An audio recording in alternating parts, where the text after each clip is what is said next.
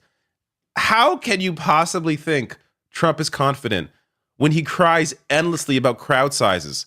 Like, what are you talking about? So let's get to the UAW portion of this. This is, again, I would say wild, crazy, but it's not. This is exactly who Trump and Elon Musk are. This part of the conversation didn't even really faze me until I saw it clipped out later and realized, yeah, this actually is a pretty big deal. I mean, I look at what you do. You walk in and you just say, you want to quit? They go on strike. I won't mention the name of the company, but they go on strike and you say, that's okay. You're all gone. You're all gone. So every one of you is gone and you are the greatest. You would be very good. Oh, you would love it. But, if you look at Argentina.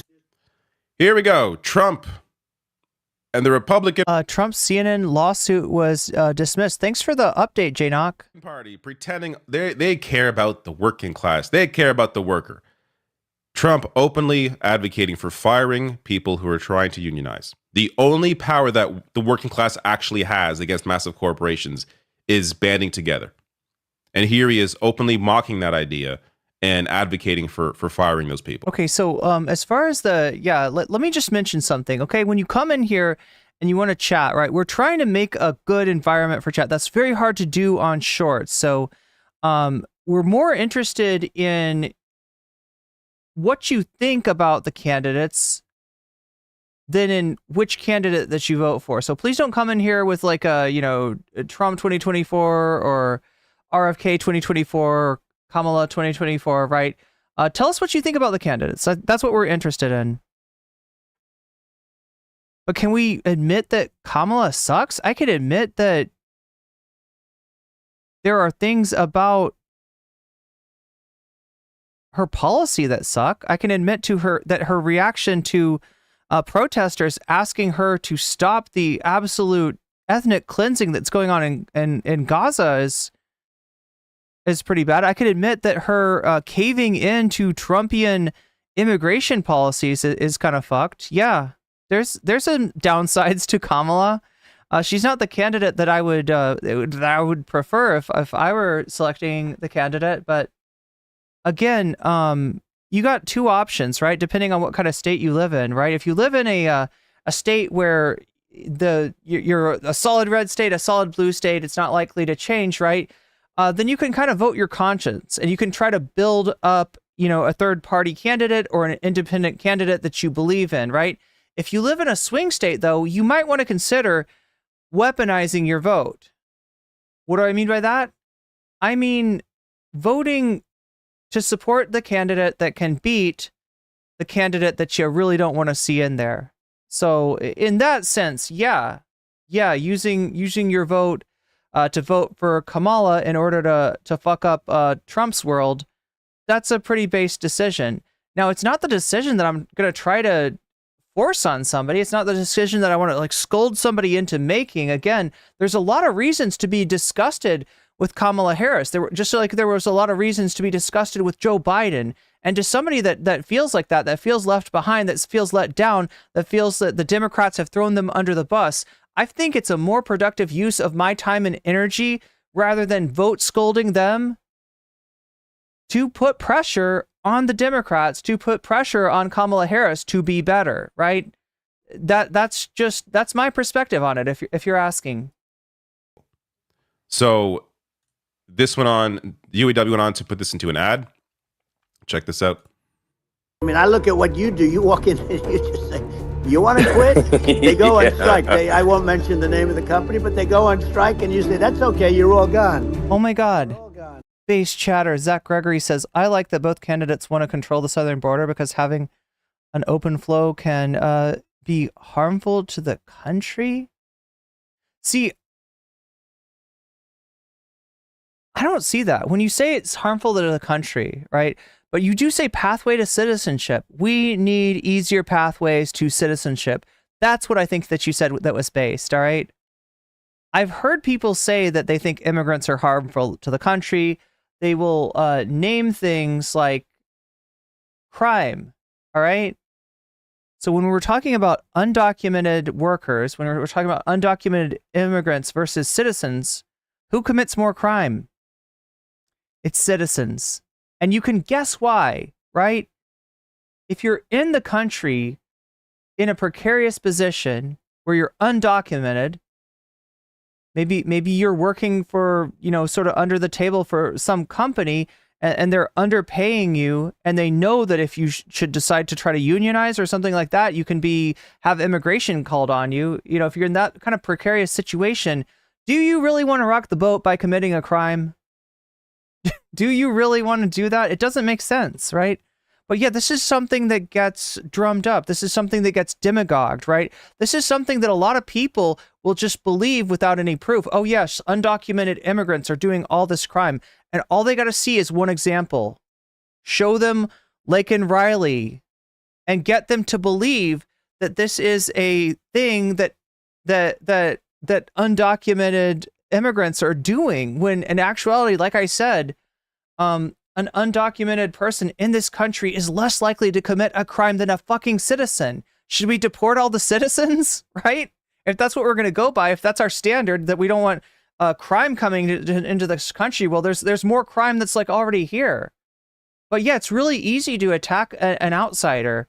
I do think that the undocumented status that people have, because of, like Zachary was saying, the lack of a pathway to citizenship, I do think that undocumented status does open them up for a lot of exploitation. And yet, could that exploitation put downward pressure on wages? So if you want to say that is a negative effect of immigration, I would say that's a negative effect of the lack of a pathway to citizenship. if you want to talk about asylum seekers, right, you got to ask yourself why people are seeking asylum. And often it's because their country, where they come from, is fucked up. Right? Why is it fucked up? Well, I'm glad you asked. In the case of a country like Venezuela, who a lot of the more recent immigrants, to this country have come from, right? Venezuela is fucked up because of sanctions placed on them by Donald Trump. So the guy that's running on anti-immigration, you're telling me, is the guy that caused massive waves of immigration? Yes. Yes. He caused the problem and he's running on it.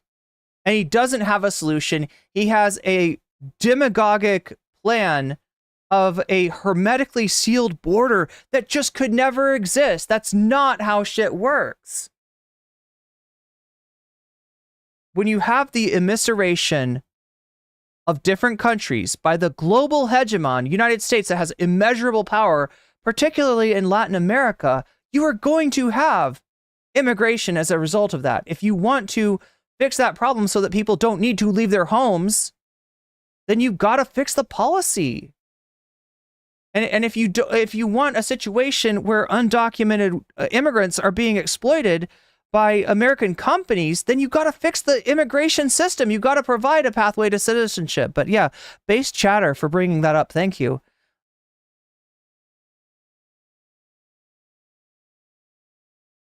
Again, I'm going to read the super chats at the end. We're almost to the end of this segment, right?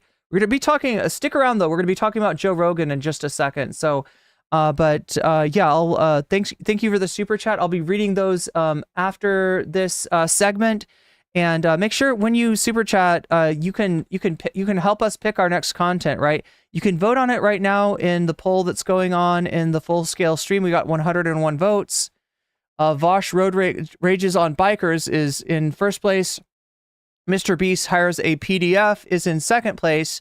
J.K. Rowling's Mold Symbiote is on third place. And NCC Dunks on President Sunday is in fourth place. But that can change depending on what you vote for. It can also change when you donate.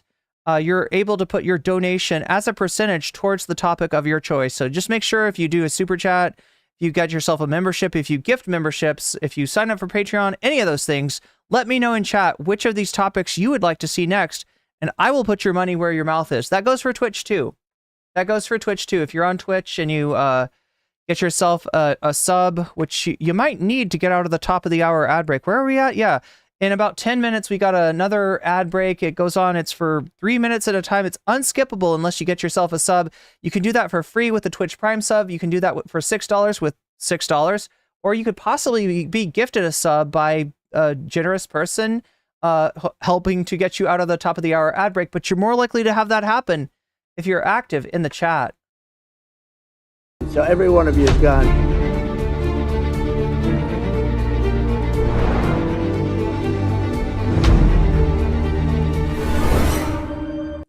So I imagine the Harris campaign is going to put that into an ad. They have to. That's a great. Peter Hopkins, that's an interesting question. Why are there no other countries between Venezuela and the U.S. that can take refugees? Peter Hopkins, there are no other countries between Venezuela and the U.S. that the U.S. has not fucked up in some way. Does that surprise you? That we are a global hegemon and that we use our power in our hemisphere unjustly, that we are hated and deservedly so in many countries. Does that surprise you? Way to is this so are we the baddies moment for you, Peter? I hope I can bring you to that place, because it's something that you need to wrestle with, right? Showcase just how openly I told you how the immiseration of the Venezuelan people is the fault of American foreign policy. And you asked me, is there not another country that these Latin American people could immigrate to? Like, yeah, is there unfortunately, there's not another country that can stop the United States' fucked up foreign policy besides us. Worker Trump is. You don't even have to go diving into, the policies like the PRO Act, for example, that not a single Republican supported. You could just showcase his own words recently, his recent words on this. Now, they went on to file federal labor charges against Trump and Elon Musk for attempting to intimidate and threaten workers. Their full statement here. Attempts to threaten and intimidate workers who stand up for themselves by engaging in protected, concerted activities such as strikes. After significant technical delays on X, formerly known as Twitter, Trump and Musk had a rambling, disorganized conversation on Monday evening in front of over 1 million listeners in which they advocated for the illegal firing of striking workers. Goes on to quote Trump, "Under federal law, workers cannot be fired for going on strike, and threatening to do so is illegal under the National Labor Relations Act. When we say Donald Trump is a scab, this is what we mean. We say when we say Trump stands against everything our union stands for, this is what we mean," said UAW President Sean Fain. "Donald Trump will always side against workers standing up for themselves, and he will always side with billionaires like Elon Musk, who is contributing $45 million a month to a super PAC to get him elected. Both Trump and Musk want working class people to sit down and shut up, and they laugh about it openly. It's disgusting, illegal, and totally predictable from these two clowns." Wonderful statement. Really good to see the UAW do this. Also worth noting, the actual impact of this is probably nothing. As the CNN writes here, it's unlikely Musk or Trump would face significant penalties if they're found to have violated labor laws, and any action could take a long time to resolve. First, the NLRB will investigate the UAW's charges. If it believes Trump and Musk are in the wrong, the NLRB could attempt to help settle the case, but it could also sue Trump and Musk on behalf of the UAW. Even then, if a judge finds Trump and Musk violated the law, they would typically order Trump and Musk to stop their behavior and make any employees that were wrongfully terminated whole. So basically, cut it out. Yeah, it's a slap on the wrist, but it's something. And for those employees that get made whole, for those employees that were victimized like this, who had their labor rights violated, it's a small scale thing, but it's a positive. This isn't the fault of the UAW, of course. This is just the realities of living under. This is the weak state of labor in this, late stage capitalist dystopia. The NLRB, as great as it has been under Biden compared to previous administrations, it still doesn't have the teeth that it needs in terms of the power that labor should have against massive corporations. So it's good to see that the UAW utilize whatever avenues they have, but it's unfortunate that those avenues simply don't have the teeth that they should have. Last thing I want to end on here is just the absolute insanity. It's Bender. One in chat if you know who Matt Bender is. For the further insanity of friend of the VOD. So Musk here is claiming that combined views of the conversation with Trump and subsequent discussion by other accounts now 1 billion. It's hilarious. Look at that. I got 1 billion views on my recent talk with Donald Trump. 1 billion views, right? Mr. Beast, eat your heart out. Well, I guess not anymore. Mr. Beast is going down, it seems. Elon Musk wants you to believe that 1/8 of the entire planet listened to the conversation between himself and Donald Trump. Nobody can possibly be this stupid. So as Matt Bender tweets out here, Musk thinks his followers are idiots and is telling them that non-unique impressions on text posts are equivalent to unique viewers on a live stream and its replay. So in other words, chat, what Matt's saying is that if you are scrolling your Twitter feed, right? And in that Twitter feed is the Trump and Elon conversation, but you're not interested in that. And you scroll past it, right? And then after you've gone down there, you kind of scroll back up and you pass it again the other way. You're not just an impression. You're not just a view. You are 2 views. You are being counted as having watched the thing you skipped past twice, right? That's what Bender's saying. That's what Bender's pointing out. The way Elon Musk is trying to count views here is completely insane. So if you just scrolled past a tweet mentioning the video, that counts to Elon Musk as a view.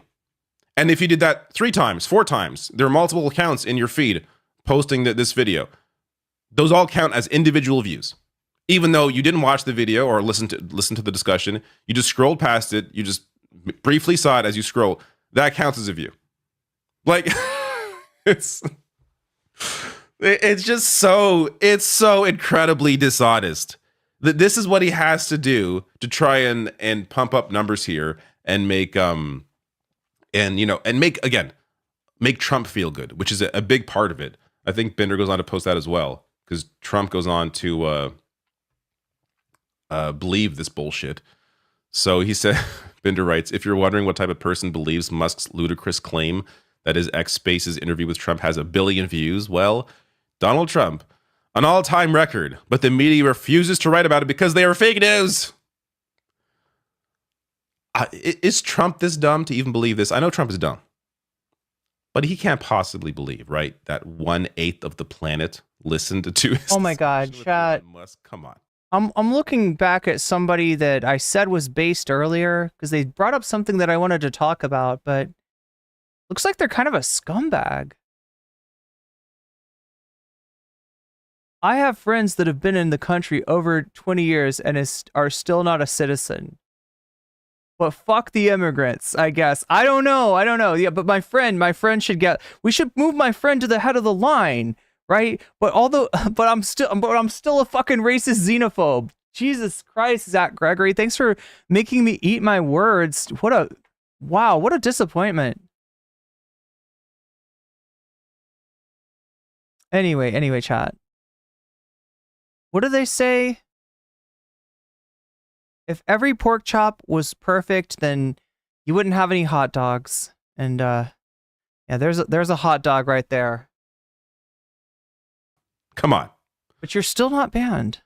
So incredibly dumb. So if you missed it, it's not worth listening to, believe me. If you have to listen, even though you called me goofy to it for whatever reason, find someone who did live commentary on it while it was going on, because that's the only way you could possibly absorb it. It again essentially is a Donald Trump campaign speech, rambling campaign speech.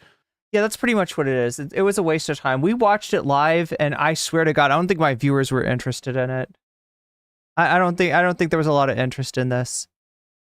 Waluigi 2024. There you go. There you go. Anyway, chat. Now I did say we could look at some polls. I mean, I don't know if like numbers that's boring for you, and I definitely am not trying to bore you here. Let's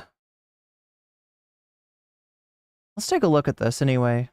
Welcome back to today's video. Today is Monday, August 12th, 2024, and today we are going to be talking about how Vice President Kamala Harris has shaken up the 2024 presidential race and where we have seen the most improvements relative to President Biden in his expectations against Donald Trump in the 2024 presidential election.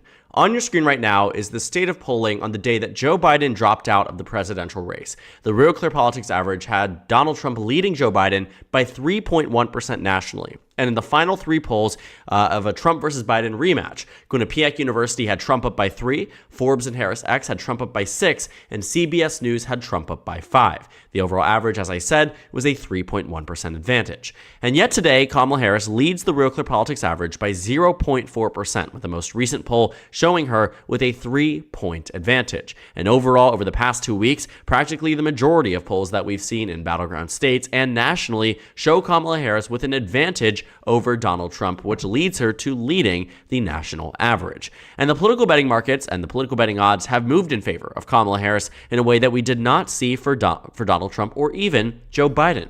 Donald Trump had maintained a strong lead over Joe Biden, but it was very much over-exaggerated, largely due to the fact that Donald Trump was gaining momentum. I don't actually believe that at one point in time, Donald Trump had 70, 80, 90% chance of winning the presidency, but we did see market swings that suggested that Donald Trump's odds were, in fact, increasing quite tremendously. And in the immediate aftermath of the debate, really over the past month and a half, that's really when I found Donald Trump's campaign to be the strongest, not really anywhere earlier on. But that's besides the point. because now we're at a point where Kamala Harris leads Donald Trump on the national level. So yeah, these are the betting markets again. We sometimes look at these. This is basically if you take the money that's being bet for Kamala to win versus the money that's being bet for Trump to win, or Biden or whoever's running, right? Then what's the percentage? And you see, since what is this?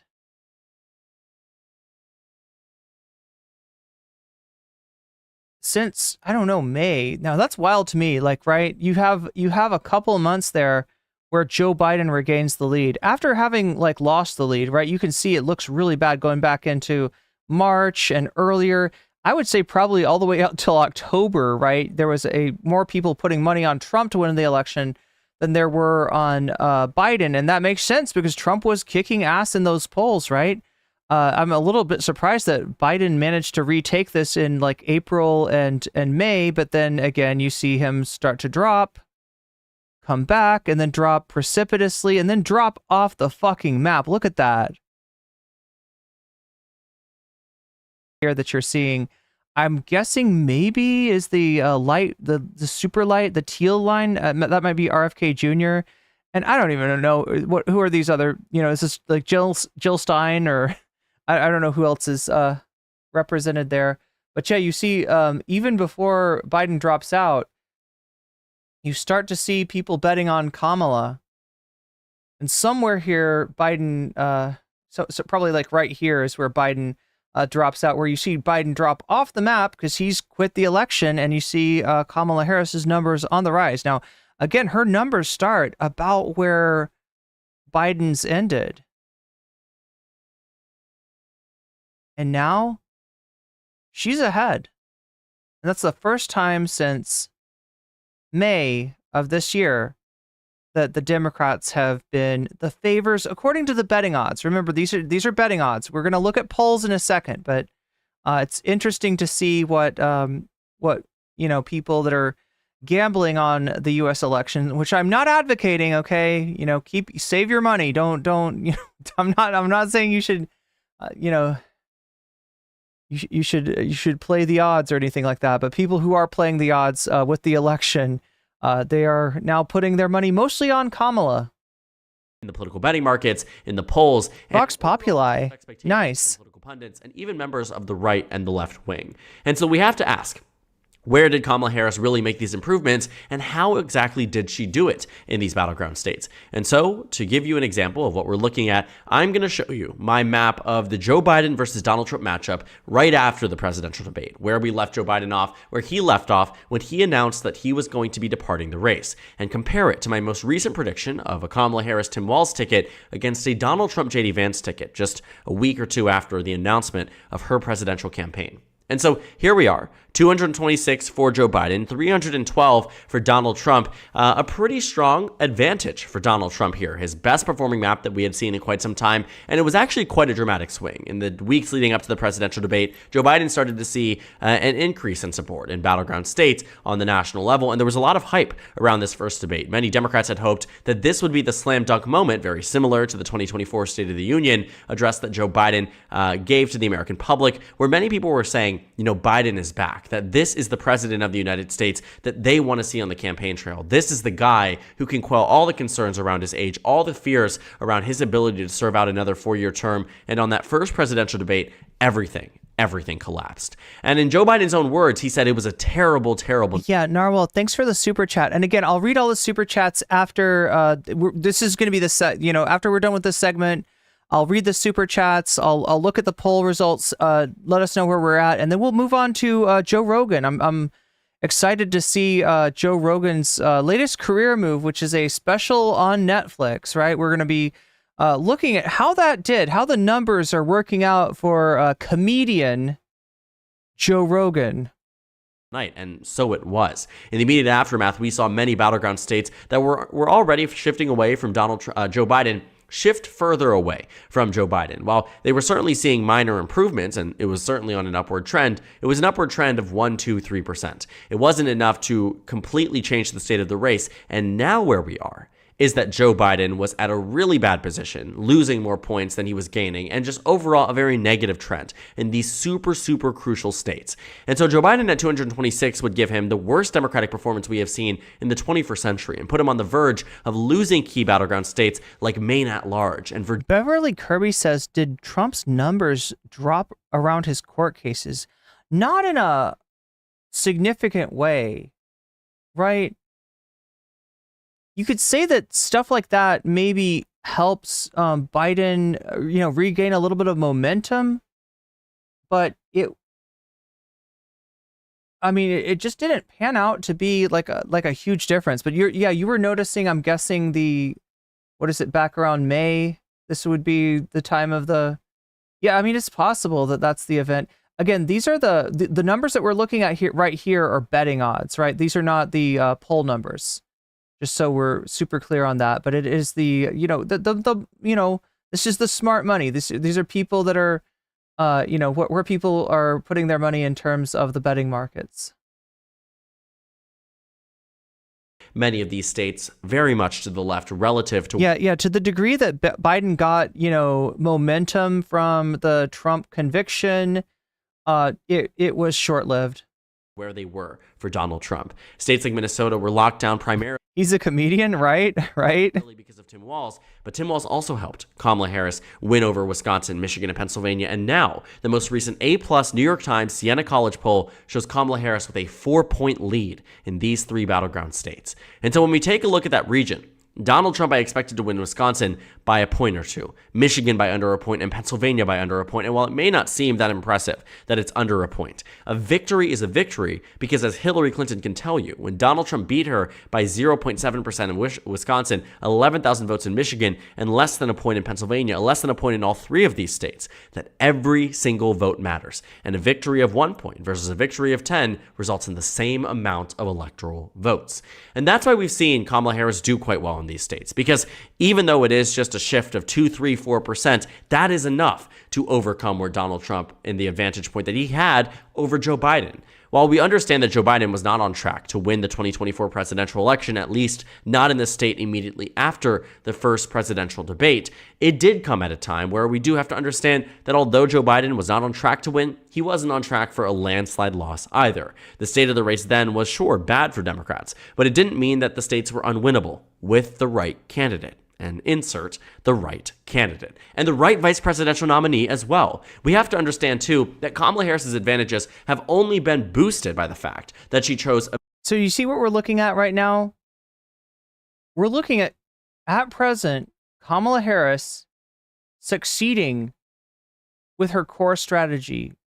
If you've been listening to the program for long, you know what I'm talking about. The core strategy is win Wisconsin, win Michigan, win Pennsylvania. Our other swing states are Georgia, Arizona, and Nevada.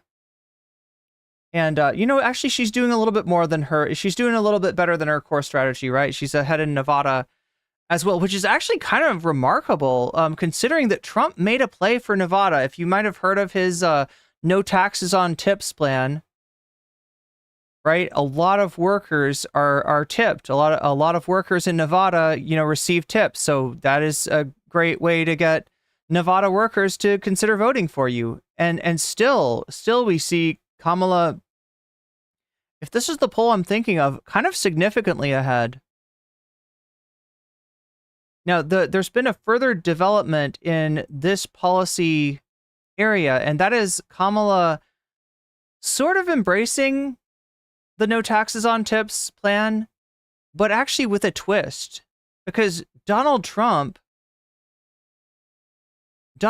no taxes on tips plan could be taken advantage of by people that aren't really tipped employees. Like I think they were talking about like hedge fund managers trying to declare, trying to classify some of their income, some of their fees as tips in some way, right? Anytime that there's a change in tax laws, the rich and their accountants are there to take advantage of that, right? So Donald Trump's plan was very exploitable, right? It probably had some wealthy people like sort of chomping at the bit to try to get in on that, right? Kamala's plan is different. Kamala's plan, is specific to the employees you're thinking of when we say tipped employees. A Midwestern governor from Minnesota who can speak to the claims that many Democrats have been trying to make across these 3 states. Because Joe Biden was born in Pennsylvania, because he had a stake in the game from Scranton, he made that the main thing of his 2020 presidential campaign. And what we noticed was that the Biden campaign had honed in on Wisconsin, Michigan, and Pennsylvania. Oh my gosh, I love this. I love this chatter. Sean Sims says, looks red to me, real red to me. Oh my gosh, wouldn't that be amazing if the vote was based on square footage, square miles, right? That's an interesting idea. Yeah, it looks really red. I see a lot of red on there. Do you see numbers on there too? Do you see numbers? Do you want me to explain the numbers? They're each of the states has a different amount of electoral votes, and that represents how many people live there. So a state like Idaho has a lot of square miles. Many of those square miles are actually taken up by the Sawtooth Mountains, though, and people don't live on the Sawtooth Mountains. So whereas Idaho is a pretty sizable state, it doesn't get that many votes. It's only got 4. Look at Alaska. Look at Alaska. Wow, you want to talk about, like, inhospitable terrain? There's a lot of it in Alaska. There are cities, though. There are people that live there, obviously, and there's enough people to justify 3 electoral votes. So that might be what some people are missing. I hope this isn't a lot of chatters that are that this is a difficult concept for. But what you do when you count the votes that count in the American election, unfortunately, are not the popular vote. It's not the number of people voting for one candidate over another. I kind of think it should be, right? But the way that it works now for the presidential election is that each state gets allocated a certain amount of electoral votes. And based on those votes, if Utah votes for Trump, then 6 votes go to Donald Trump and JD Vance. If Texas votes for Trump, then 40 votes. Wow. Go to Donald Trump. If California votes Harris, 54 votes. And that's not because California is like this evil place that has all the power in the world. That's because a lot of people live in California. But a lot of people live in Texas too. Hey, so, But yeah, that's what we're looking at here. This is an electoral map of the U.S. This is how elections are actually decided. There's some interesting features on here, right? If you look at Nebraska, this is a little bit different, right? You got some demarcations within Nebraska, and that's because they divide their voting up a little bit different. They've got kind of like districts within Nebraska that they count the votes within, and they allocate those votes. So not all of Nebraska's votes, in other words, go to the winner overall in Nebraska. These areas kind of vote separately. Same thing in Maine. Actually, Maine's interesting, right? It's got, I think, at large, right? So Maine allocates 2 votes to the candidate that wins Maine at large. It allocates 1 vote to the candidate that wins the 1st district of Maine here, right? This little southern area, and it allocates 1 vote to the candidate that wins the 2nd district, that is the larger northern area up here. So, we got some diversity in how these electoral votes are counted, but, this kind of gives you an idea of the lay of the land. And again, like I said, when Wisconsin, Michigan, Pennsylvania, Georgia, Arizona, and Nevada, those are our swing states, right? Those are the states that are likely to possibly change hands. Those are the states that could be won by either candidate. Most of the other states are not likely to. There's some exceptions here. North Carolina has got Kamala and Trump even, so maybe North Carolina is a swing state. New Hampshire up here in the past has voted, Republican, and we're not looking for New Hampshire to swing currently, but it's possible. Virginia, is there are some people even talk about states like Ohio as being a possible swing state. Now you got to go way back, way back. I think to 1996.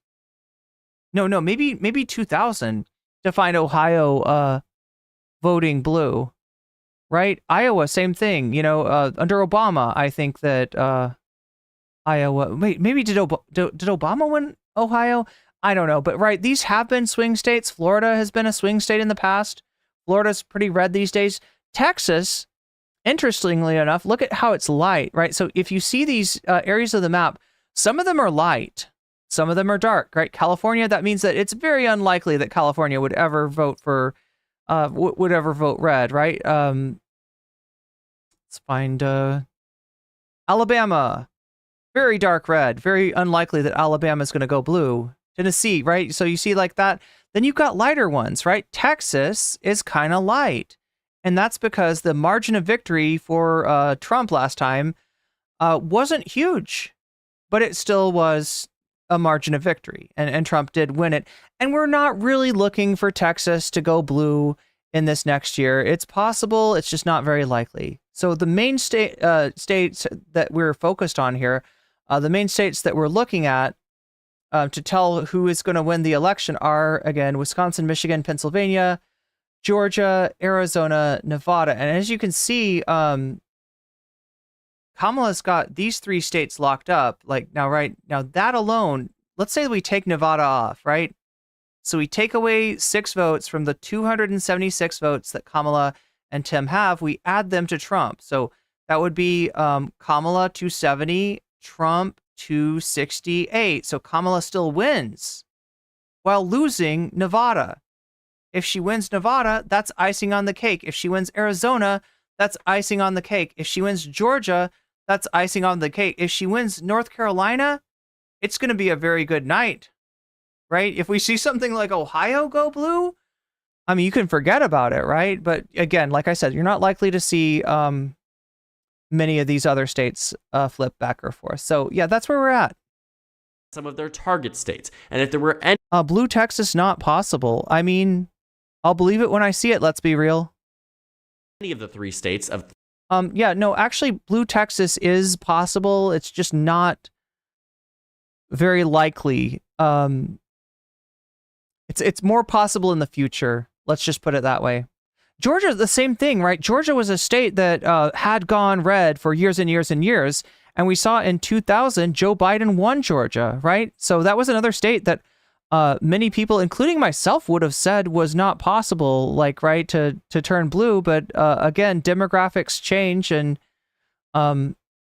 rearrange. And Georgia did, in fact, go to Biden, much to the consternation of one Donald Trump, who called down to the Secretary of State asking him to find him, 11,000 votes? Find me 11,000 votes.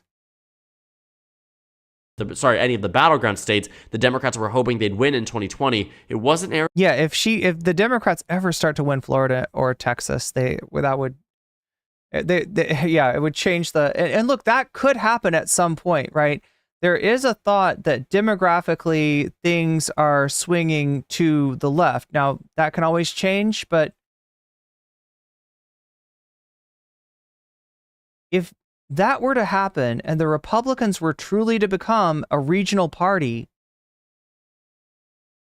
then that's where you might see another third party arise to replace the Republicans. And I think that's our only hope, because, Chad, I'll be honest with you. I don't like the Democrats. I don't trust the Democrats. I don't think they're good enough.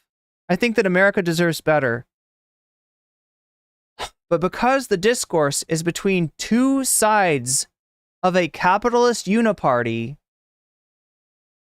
that's what we're stuck with as the lesser of 2 evils, right? I would love to see a discourse open up between democratic capitalism, that is a capitalism that tries to protect capitalism from itself, that is a capitalism that regulates corporations, that regulates industry, that provides a social safety net, and maybe something a little stronger, maybe more of a workplace democracy focused party. I would love to see that become the conversation that we're having, rather than the conversation being between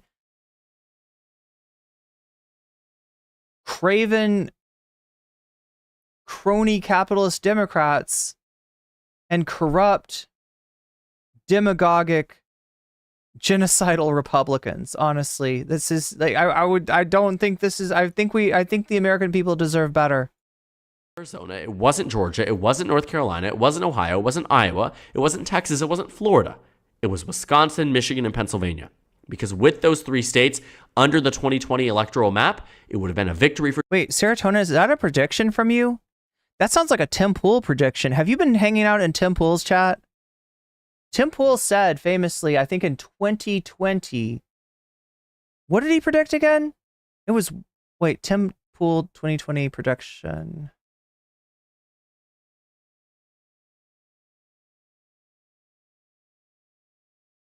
What would the 5-state maximum be? I'm trying to figure out.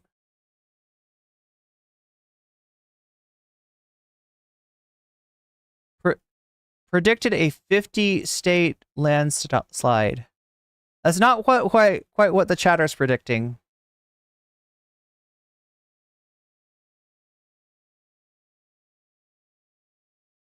But yeah, the 5 states would be what? Washington, Oregon, California, New York. You said 5-state maximum, right? So wait, I don't know. That's a wild map. This chatter's got, I don't know, Virginia, Maryland, Delaware, New Hampshire, maybe Vermont, maybe Massachusetts. Going red. That's wild. That's Colorado, New Mexico, Minnesota, Illinois. I don't know. Maybe you're including Illinois. I'm not sure which 5 states you're talking about, but that is a wild prediction, chatter. Joe Biden, regardless of anything else. He could have lost Georgia. He could have lost Arizona. He could have lost Nebraska second. He could have. Oh, you're gonna win New York. Really? Trump's gonna win New York too. Wait, let me see. California, Nevada. Okay, sorry. California, Nevada. Okay. Wait. California, Nevada, and Oregon. Wait, so Republicans are gonna win Washington State? Is that what you got, Serotonin? Do you have Republicans? Look, like on some level, right? You know, we're talking about the horse race here. We're not talking about ideology or, you know, what we think is right or who's got the best policy or who's going to be better for the U.S. When we're looking at polls, we're talking about the horse race. So it's kind of fun. It's almost like the Sweet 16 or the what is it called? The basketball thing where people write their brackets and stuff. It's kind of like the brackets, right? But I'm curious what this chatter is cooking. Mods, let them cook. Okay, California, Nevada, Oregon, New York. What's your 5th state, though? Wait, no, I don't know if they're saying Trump winning New York. I think they're saying you're not a democracy. You're a constitutional republic. Yo, a democratic republic, and don't you forget it. And don't you forget, if you keep it, though, if you keep it. In other words, if you keep Donald Trump from getting reelected. Because that motherfucker wants to be a monarch. The United States revolted against a monarchy, but Donald Trump wants to return us to the...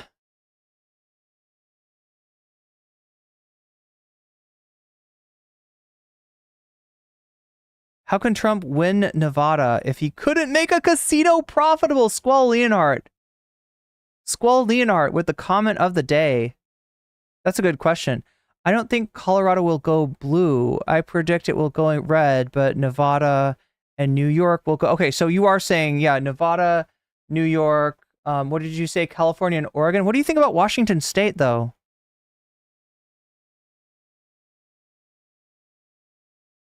I'm curious, Serotonin. What's your prediction for Washington State?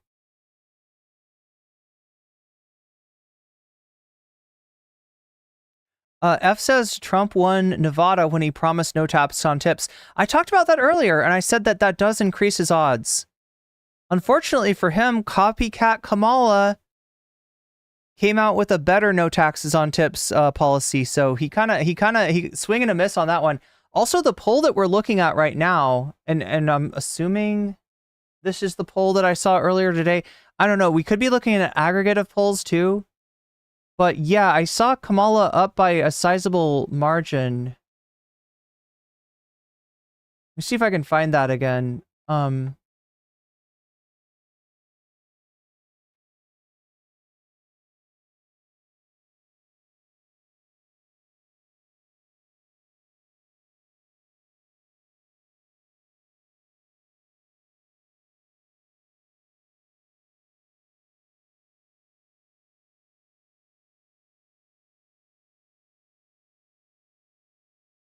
They don't have a video on Nevada, but there was a recent poll that had, I think it had her up as by like 6 points, which surprised me because honestly, I do think that the no taxes on tips policy is something that could sway Nevada voters. But again, when Kamala's got a similar and actually a better policy, see, the problem with Trump's no taxes on tips policy is that even though it's designed for working class people, even though it sounds like it's for, tipped employees, it could be exploited. Anytime there's a change in the tax code, the wealthy are on there with their accountants trying to figure out how they can exploit that, how they can benefit from that.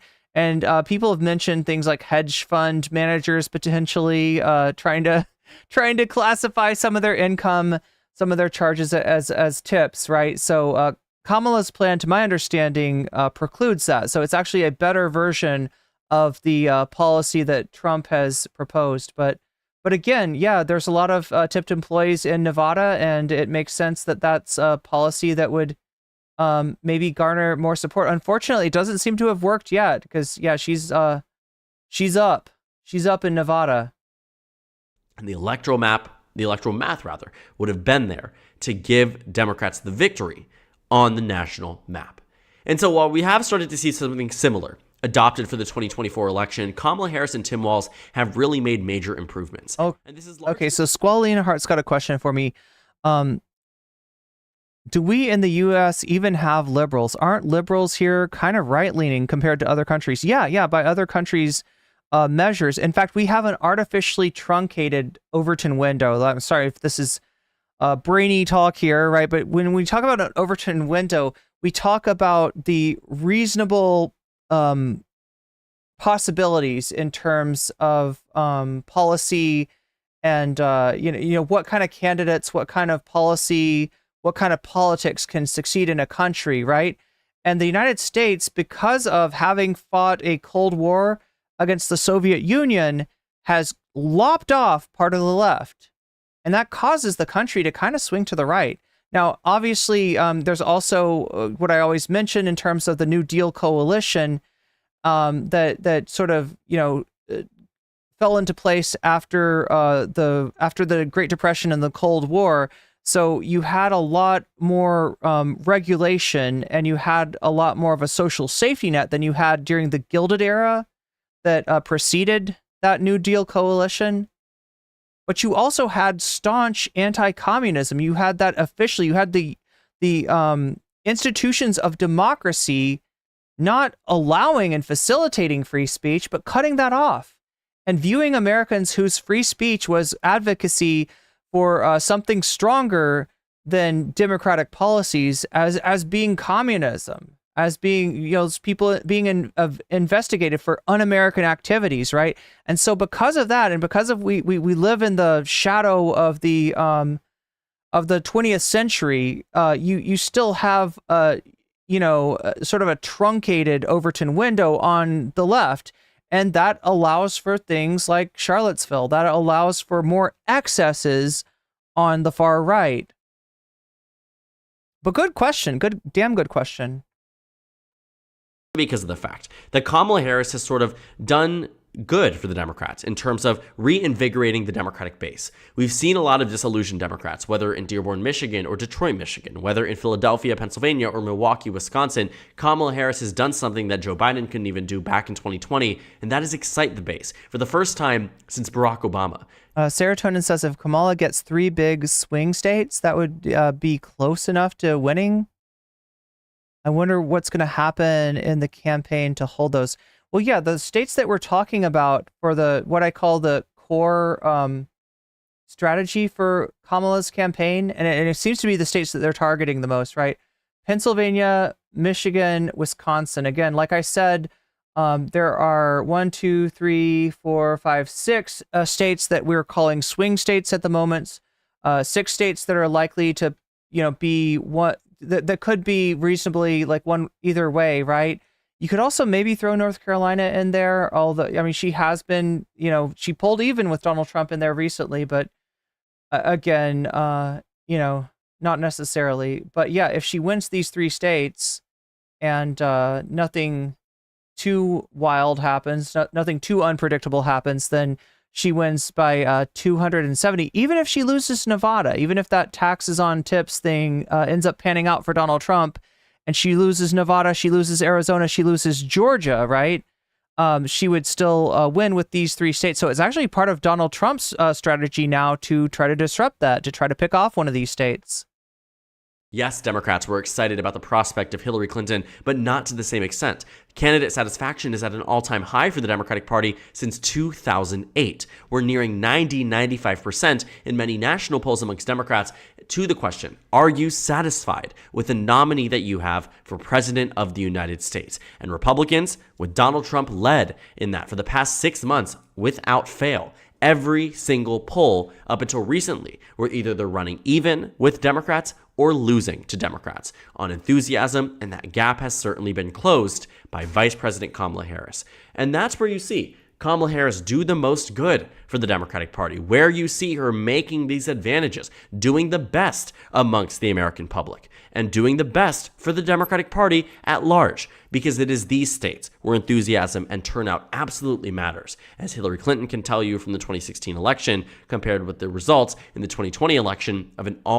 You don't understand politics, though? Well, stick around. I'll try to help people out, right? Again, like some of the stuff is purposely over your head. Some of the stuff is stuff that, they kind of want you to vote on these, I don't know what you want to call it, like a cultural affinity.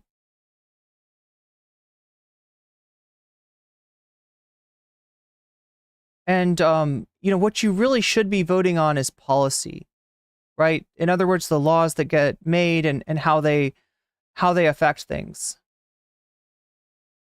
All-time high presidential turnout over the past 100 years. She's the vice president. Can't she do something about no tax on tips right now? Energetic drafts, good question. But no, she can't. What can the vice president do? The vice president can vote in the Senate. If the Senate votes and it's 50-50, the vice president can tie break that, right? And as long as they're the vice president, there's nothing the president can do about it. So as far as the independent power of the vice president, that's all they can do. Now, Kamala Harris is kind of a special case because she is not just the vice president, but she is the candidate. She is the nominee for the Democratic Party. So I would say that she's got more influence over the Biden administration than Pence had over the Trump administration. Famously, Pence was told to just kind of go and do the work of Donald Trump. Pence was told to cheat on the election for him, to try to overthrow the will of the American people, the vote of the Electoral College, to keep Trump in power. And famously, he refused to do so, and that's what had people running through the halls of Congress shouting, "Hang Mike Pence," on January 6th. But Kamala's a different case, right? That she, she's locked up the nomination at this point. She very much represents the future of the Democratic Party. She can't force Biden to do anything, but she might be able to suggest something. And yeah, something like a no taxes on tips policy. Again, it's important how it's implemented, though, right? And more to the point, I actually think it's insufficient. Like, I like the idea of targeting tax cuts for the working class. I do. But not all of the working class are tipped employees. So there's people that are missing out. I also like the idea of raising the minimum wage, which is $7.50 and has not been raised in freaking decades. It's nowhere near the cost of living in most states, and I think all states actually, right? It's an unlivable wage. I think the minimum wage should be, there's a number of policies. Like, were I an influential figure in the Democratic Party, there are a number of policies that I would suggest, but most likely these are policies that the Democratic Party would not be interested in, because they play this game. They play this game of trying to, keep enough voters to win a majority, to win their elections, but at the same time satisfy their donors. And their donors tend to be, or the more important donors tend to be, capitalists, tend to be people who own the means of production, and thus there's always an incentive for the Democrats to drag their feet on progress, to drag their feet on things that would improve the material conditions of workers, right? Take, for example, something like Obamacare. Barack Obama was elected with a huge mandate, an enormous mandate. He was a once-in-a-lifetime, charismatic, transformational figure in American politics. And he had the power, and he had the mandate to massively change, at the very least, the way that healthcare worked in America, right? There were a number of ways that you could have gone about healthcare reform as Barack Obama. Universal healthcare is something that has been sought after for a long time. And when healthcare was first proposed, when healthcare reform was first proposed, it was assumed that universal healthcare would be the policy that would be put in place. However, there's a huge industry, there's a huge business around healthcare that very much does not want that, right? They want to be able to keep charging the prices that they're charging, whereas the incentive under a universal program would be to control those costs. And so there's a little struggle there, right? So another policy that Obama could have enacted and talked about enacting was a public option, a public healthcare plan to compete with private healthcare plans, right? Another thing that gets talked about is Medicare for all. Medicare is one of the most popular programs in the country, and opening it up to everyone is another possibility of how you could go about this. But these are not, in the end, these were not the policy that was chosen. Instead, we got Obamacare, which is actually a plan devised by the Heritage Foundation, a right-wing think tank, and implemented in Massachusetts under then Governor Mitt Romney. So you see the Democrat, transformational speaker, charismatic figure, runs on hope and change, has the American people behind him, but chooses to use that power, chooses to use that mandate to drag his feet on healthcare, right? That is the kind of candidate that Democratic donors love, right? He's able to, mobilize the American people to vote for him. But then as far as the actual policy, he keeps the profits intact for the healthcare industry. So, I mean, that's a great example of my complaint about the Democrats. I always, people come in here, they say, are you a Democrat? Are you a liberal? Why do you like Kamala? Why do you hate Trump? And all this stuff. And in reality, I'm not satisfied with the Democratic Party. And even at its best, I think it's insufficient, right? Even at its best, when they are implementing strong regulatory policies and they are implementing social safety nets, right? They seem to only do so in order to save capitalism from its own excesses. And they never want to put the power in the hands of the workers where it belongs. So that's why the Democrats are not, sufficient for me. But it doesn't just extend to the Rust Belt. That was an oversimplification. What's up, Femios? The Sun Belt has also seen some improvements. North Carolina, Georgia, and Arizona all going from lean red now to tilt red, marginally moving it down in favor of Kamala Harris, leaving room to grow between now and November. But the biggest change I've noticed in the Sun Belt region are in states like Colorado, New Mexico, and Nevada. Question from Femios. Do you think that Tim Walz could become the president later down the line? Yeah, I think he could. I think he's pretty charismatic. He's really good rhetorically. I think he's got a good chance. Oh yeah, absolutely. And he's actually the same age as Kamala. He looks a bit older. He doesn't look the same age, but yeah, he's the same age as Kamala. Yeah, no, he absolutely could. where Kamala Harris has narrowed down these states to being Colorado and New Mexico back to solid to where they were back. Squall Leonhardt said, didn't Fox calling it Obamacare help scare people off despite it being, well, I mean, that was one of the attempts. In the long run, though, I think that actually helped, right? In the long run, them calling it Obamacare helped out because it ended up being a popular policy. It did achieve some things. It's not, shit was way worse before, right? So what did Obamacare achieve? They expanded Medicaid, which is great, right? If you don't make shit, then you can get your healthcare covered, right? And that's important because there was a lot of people that were just going without healthcare, right? It also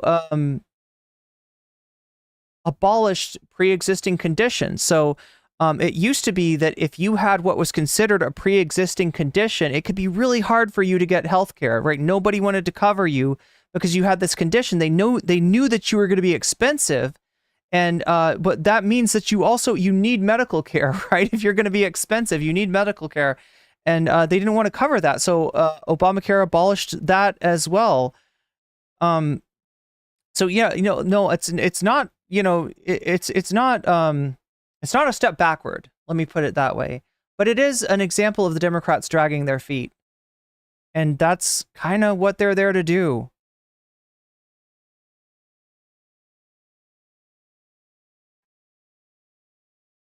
In 2020. While they don't have the characterization of safe because I go by margin and not by percentage of chance of victory, I would say the odds of Kamala Harris winning New Mexico and Colorado run roughly even with that of Democrats winning in states like New Jersey and Connecticut. The margins may not be identical, but arguably they're only a few points off, and I would say in terms of who's going to win them, easily Kamala Harris. But it is Nevada, too, that I find to be the most interesting because it goes from being a lean red state to a lean blue state. And while I could sum this up shortly and say that Kamala Harris just has a regional advantage and a unique appeal to Latino voters and minority voters in general, it has to go deeper than that. Because what you have now found is that Kamala Harris is doing much better than Joe Biden even was doing in areas like Texas and even Miami-Dade County in Florida. And if you're wondering what that has to do with Nevada, because certainly Hispanic voters do not vote in a monolith. We know that. Jordan Van Noordwijk mentions Groypers, funnily enough, are very frustrated with Trump right now, but they'll vote for him anyway because it's a cult. What MAGA is a cult. Yeah, I do have that Slippery Nick video where he's talking about declaring war on Trump. But yeah, I do believe that you're right that they will fall in line. Florida and Nevada and Texas and Arizona, New Mexico, all across the 2020 election. But what we do know is that consistently across the board, while Hispanic voters may not be a monolith, in terms of the advantage that Kamala Harris has seen amongst minority groups, it has been consistent regardless of the group, including white voters, where Kamala Harris has made advancements amongst every single demographic group. And specific to what we've seen in terms of her electoral history and how she has a unique appeal to minority voters, she has the electoral experience and also the regional advantage to know Nevada well, to win over core Democrats that weren't willing to campaign with Joe Biden, that weren't willing to show up at the rallies and introduce him when he was speaking in Nevada or speaking at an event. And now she's reeling in endorsements from very, very massive unions, culinary worker unions, even unions that are founded by, that are Latino unions that have never endorsed, Latino organizations rather, not unions, that have never endorsed a presidential candidate, not even in 2016, not even in 2020, but will in 2024. And that is a big deal for Kamala Harris. She is changing the state of the race. Okay, so Detroit Shroom says, I see people praising Kamala over and over without being blocked. Someone supports the orange guy, the orange man bad, though, Detroit Shrooms. No, so in general, what I want from you is a discussion. So if you come in here saying, I like this policy that Kamala is... Oh, wait, do we have a Bevo chatter in here? Sorry, I got distracted. What's up, Bevo? Sorry, chat. This is like a great TikToker, Bevo. Nobody eats like Bevo, okay? Wait, didn't Bevo get in some kind of controversy or something, though? I'm sorry. I was supposed to talk about your comment there, Detroit Shrooms. Yeah, so if you're like Kamala 2024, right? I mean, that's not, super interesting.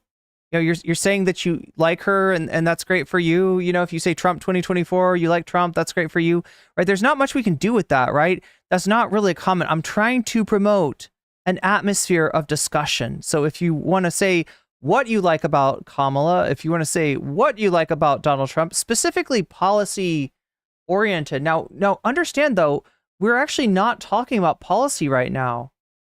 We're talking about the horse race. We're talking about polls, essentially, right? I mean, this is like I said, this is like a college basketball Sweet 16 bracket that this is a parlor game that we play by putting up the political map and saying, these are the states that we know are going to go blue. These are the states that we know are going to go red. What about these swing states? So what are they going to do? Like, you make an argument, you say, I think Wisconsin's going to go, it's exactly like the college basketball discourse. I mean, just for presidential politics. Because of the fact that Kamala Harris has a unique appeal that many other Democrats did not foresee before she became this role as now the nominee for president of the United States. And there have been massive, massive gains for the Democratic Party at large. All kinds of gains. 276 to 262 is a huge difference than 226 to 300. Right. What a difference a month makes, right? It's easy to forget that just a month ago, this is what the map looked like, right? Trump winning in Wisconsin, Michigan, and Pennsylvania, winning in Georgia, winning in Arizona. That's all the swing states. Trump was ahead 1 month ago, right? Nobody wanted to vote for this walking corpse that is Joe Biden. Nobody was excited about this. And nobody was excited for a rerun of the 2020 election. I still think that holds true. And like I said a few days ago, and this is the stream that, got me the biggest numbers that I've ever had, but also some of the most outrage that I've ever had.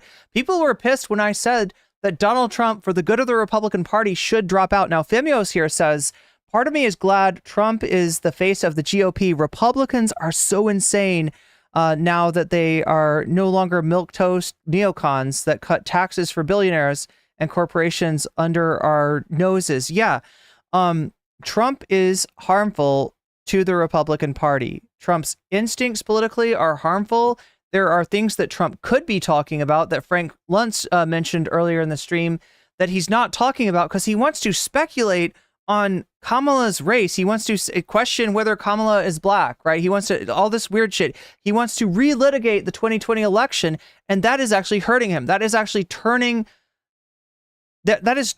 undecided voters off. And what he needs to do is try to turn some undecided voters on. But unfortunately, Chad, it's been a long time since Donald Trump turned anyone on.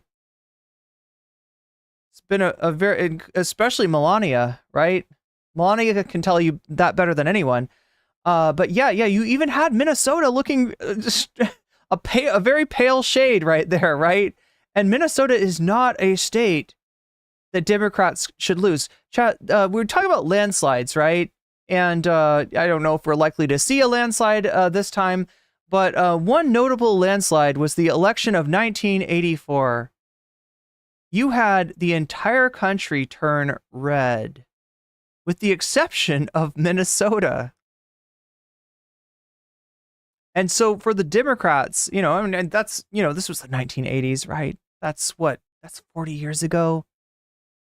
But it's still kind of wild to think of the possibility of Minnesota flipping red. And, Trump wasn't winning, but he was way too close. He was way too close in Minnesota. He was way too close in Virginia, New Mexico, right? These are states that the Democrats should not lose.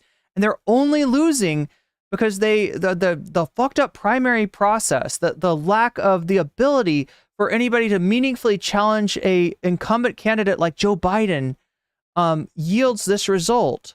And this matchup of Joe Biden versus Donald Trump is not a matchup that anybody really wanted to see. So just as Joe Biden dropping out of the race reinvigorated the Democratic Party, Donald Trump dropping out of the race would very likely reinvigorate the Republican Party, would give them so many more possibilities of winning. But again, Trump will not do it. Biden barely did it. Biden was a freaking narcissist. Biden is an egomaniac, right? And it took a lot of pressure on him to get him to see the truth that he could not do the job as the nominee.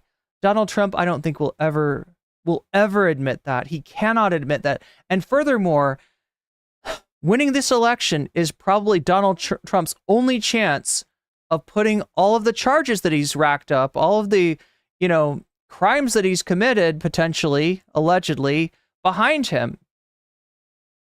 If he doesn't get elected, at least one of those charges will probably catch him. Now, do I think that he's going to go to jail? Probably not. Rich guys don't usually go to jail, especially powerful rich guys, especially former presidents, right? He'll get a little slap on the wrist. But that's a slap on the wrist he doesn't want to get. And it might actually be a slap on the ankle, as in slapping a bracelet on his ankle and restricting his movement. He definitely doesn't want that. So again, if you want to see a rich guy for once in your lifetime face some little bit of justice, that's another reason to weaponize your vote. If you're living in one of these swing states, right? Weaponize your vote and vote against Trump. And 12. And so when I take a look and I take a step back and understand how Kamala Harris has completely rejuvenized this race for the Democratic Party, I look at three main things. The polling data that shows Kamala Harris massively overperforming Joe Biden, not only on the national level. A 4-point swing on the national level is like night and day when it comes down to a close and competitive race. But it is these swing states too, where the polling data trumps all, no pun intended. Fundraising data, where Democrats lagged behind after the mugshot was released of Donald Trump, all the way through the conviction, finding him guilty. Okay, so wait, no, somebody asked about this, the effect of the mugshot, right? I'm curious about this. Or the mugshot was like way earlier, though. That was like in the fall. Data trumps all, no pun intended. Fundraising data on the national level is like night and day when it comes down to a close and competitive race. But it is these swing states too, where the polling data trumps all, no pun intended. Fundraising data, where Democrats lagged behind after the mugshot was released of Donald Trump, all the way through the conviction, finding him guilty through the assassination attempt and the RNC. So yeah, he's talking about these things that did not move the ticker, that did not, bring the Democrats back did not bring Biden back into the lead, right? That some people thought might change the game. Donald Trump was outpacing Democrats in fundraising, the one area the Democrats were certain they were going to do well in. And I've already touched on this point, but enthusiasm. Who's inspired and excited? Okay, so I want to point something out, right?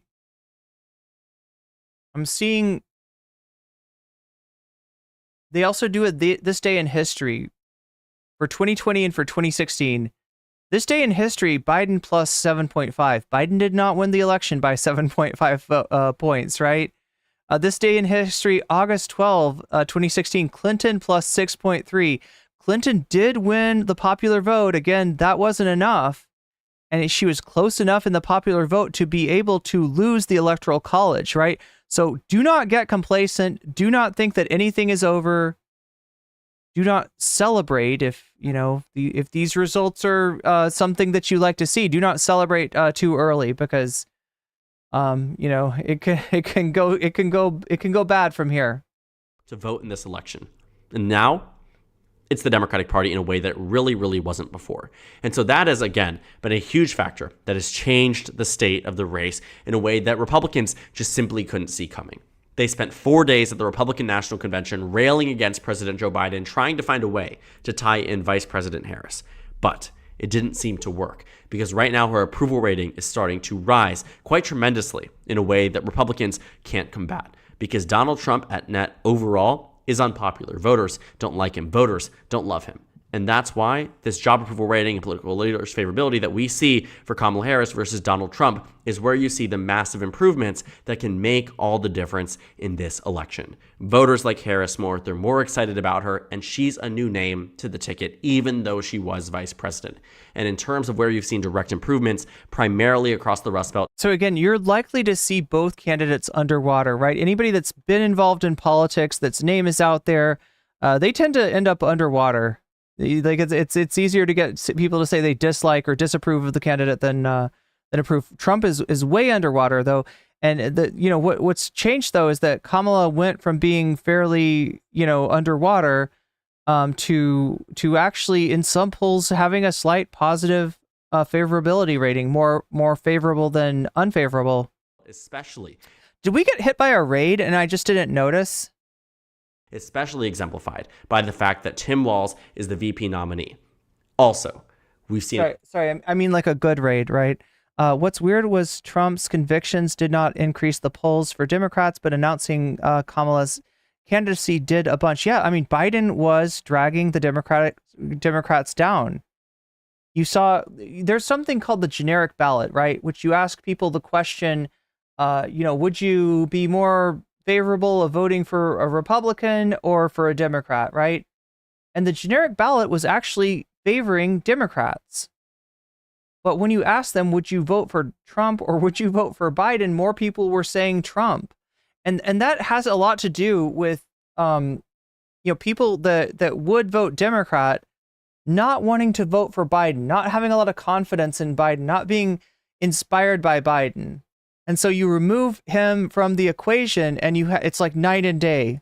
Improvements in the Sun Belt, a region of the country that many Democrats knew Kamala Harris would help in 2020 and now can speak to directly in 2024. And so overall, we are finding that her shaking up of the race can really be seen in those three main points. But everywhere else, whether it's the betting markets or the pundits or the polls or... Oh my God. Oh shit, oh shit, oh shit, oh shit.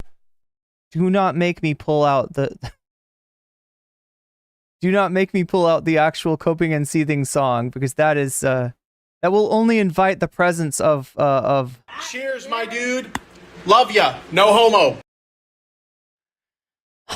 No homo. She's not winning. Oh my God, we got some tipsters in chat. You're coping and seething. Don't make me play it. Don't make me play it. Yeah, W tipster.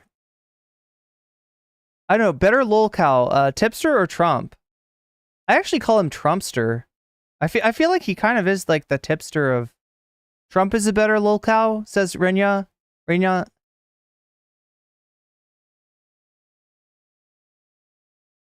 Trump is a better lolcow. Yeah, people are saying Trump's a better lolcow. You might be right. You might be right. We need to ask Keemstar, don't we? We need to get Keemstar on this. I genuinely have to wonder that after this DNC and after the first presidential debate, which now both Democrats and Republicans... Tipster's just a left-wing Trump with no money. Oh no. Oh no. Tipster's getting roasted in this stream too. Donald Trump and Kamala Harris have agreed to for September 10th, now that they are set to debate for the first time. Will we see more improvements for Kamala Harris? If I was to bet on it, I would say yes. Obviously, so much can change. American politics is so volatile that elections can change overnight or in a statement posted to Instagram and Twitter before the mainstream media can cover it. That's how these things work. But American politics, as we get closer and closer to the election, become more predictable. And what we've seen between the past 3 weeks, between the start of the campaign and now, is that Kamala Harris knows how to harness momentum, build it, maintain it, and even do more than where she was expected to in this race and beyond. And I think Democrats are at a point where certainly this race is far from over, but they're getting to a point where they can have a victory reminiscent of 2020 or even further. So thank you guys so much for watching this. So yeah, that's the wild card. That's the wild card. Now, don't get too excited, right? But this changes everything. This changes everything. And, I don't want to get ahead of myself, but the Kamala campaign has like an air of Obama-ness to it, right?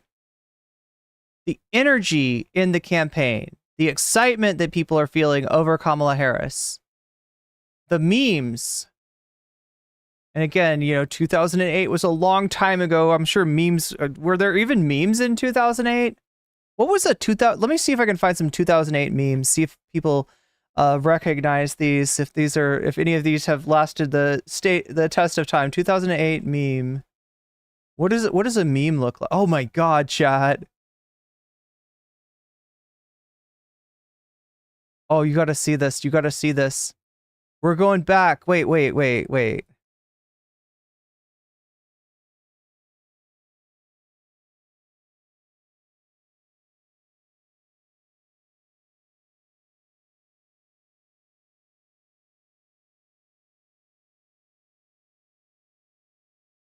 What we do here is go back. We're going back. You ready? I'm going to show you some 2008 memes. You let me know if... Oh my god. Oh, here we go. One in chat if you remember when these types of memes were popular.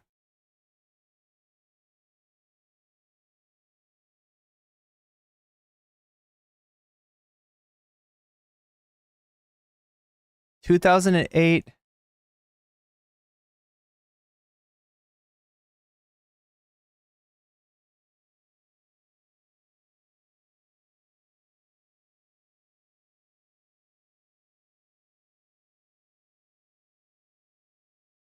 Wait, what is this real?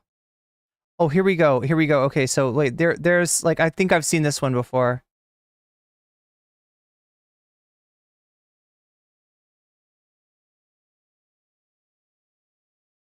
Got another 2008 meme for you.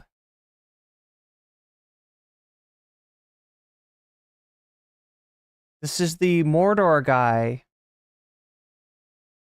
Yeah, this was a meme. This was a meme in 2008.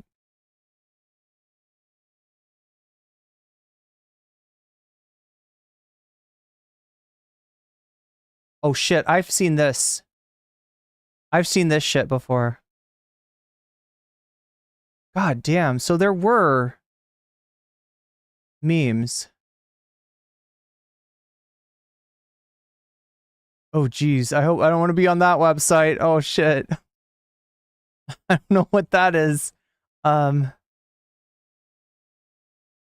What the fuck, chat? What the fuck? This is I believe this is called a demotivational poster. It's based on these posters that you would find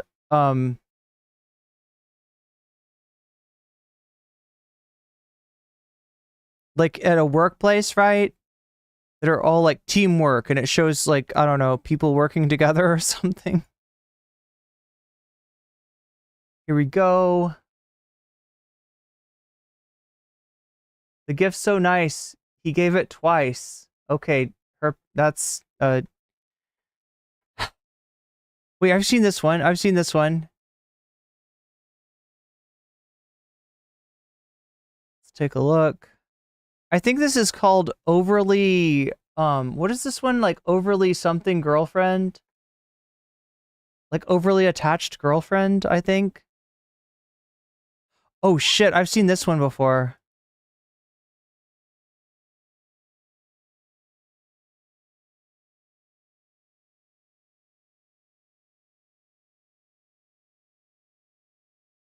Okay, one in chat if you remember this shit.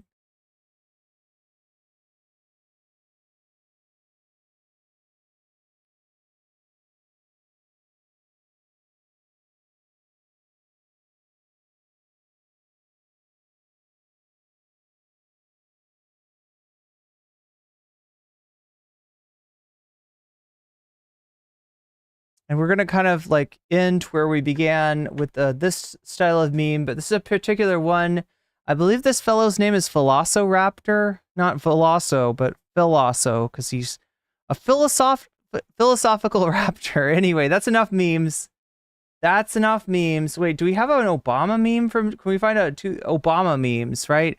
But yeah, Kamala's a meme queen, and we stand a meme queen. And she's... you know, goofy, she's weird. She laughs at inappropriate moments, but it's all good.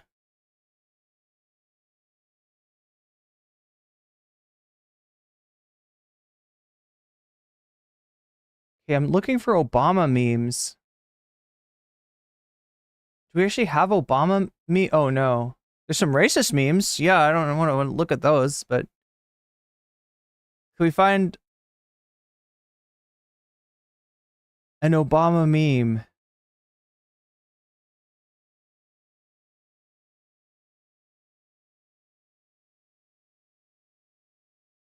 Look, this is the closest I can get you to like an Obama meme, I guess. Here we go. So yeah, I don't think that memes were like politically weaponized at that point.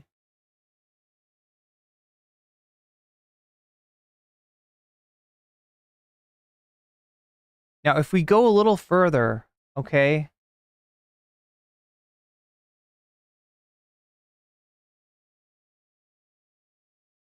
If we go a little bit further forward, right, to 2016, we can see the emergence of political memes. Damn it, I gotta make it actually open up the image alone. There we go. Anybody remember this shit?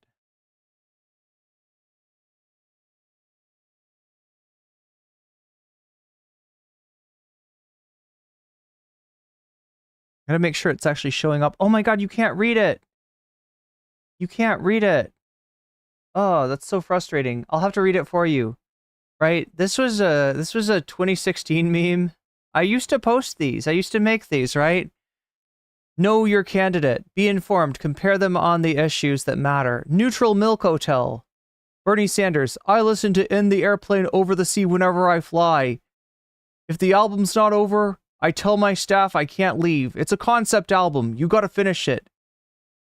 Hillary Clinton. The agriculture industry is so innovative. And look, that says something. That says something. That lets you know both about their politics and their personality. And there it is. There it is. Wait. Maybe if I make it go shrinky,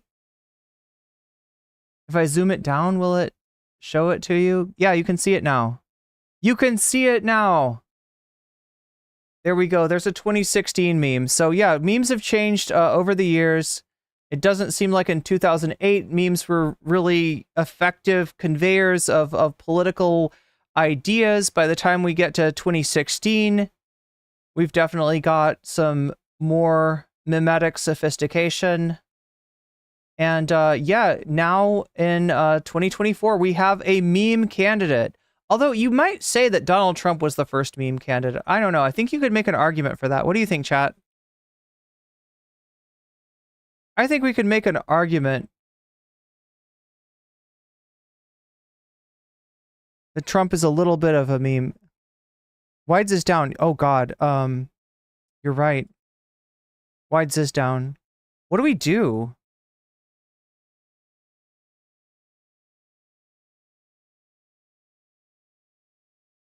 Wides this down. Risking banishment? Thank you for letting me know. All right, what do we do? Okay, so Twitch here. What we're gonna do a little bit of this. We're gonna get a lot of that, aren't we? A lot of people just invaded. We got a lot of invaders, communist invading radicals in the chat.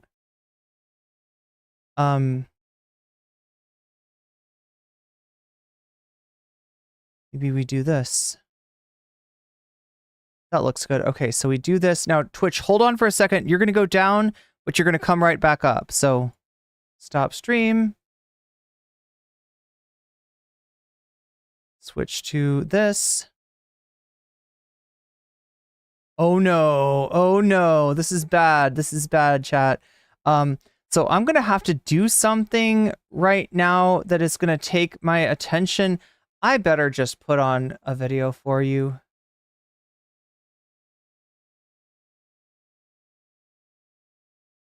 I'm going to need to put on a video for you.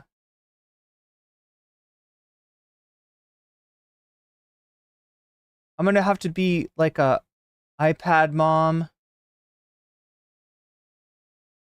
Put on something entertaining. Oh, great. YouTube is fucked up too. Wonderful. Hey everyone, welcome to No, not that home. This home. We are not watching Pod Save America.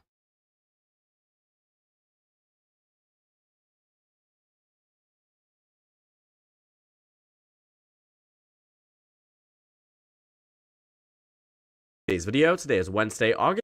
Okay, so we're going to look at polls in every state. This is brand new. This is fresh off the presses, right? So people were asking earlier, what states is Kamala ahead in? What states is Trump ahead in? Right, this is going to go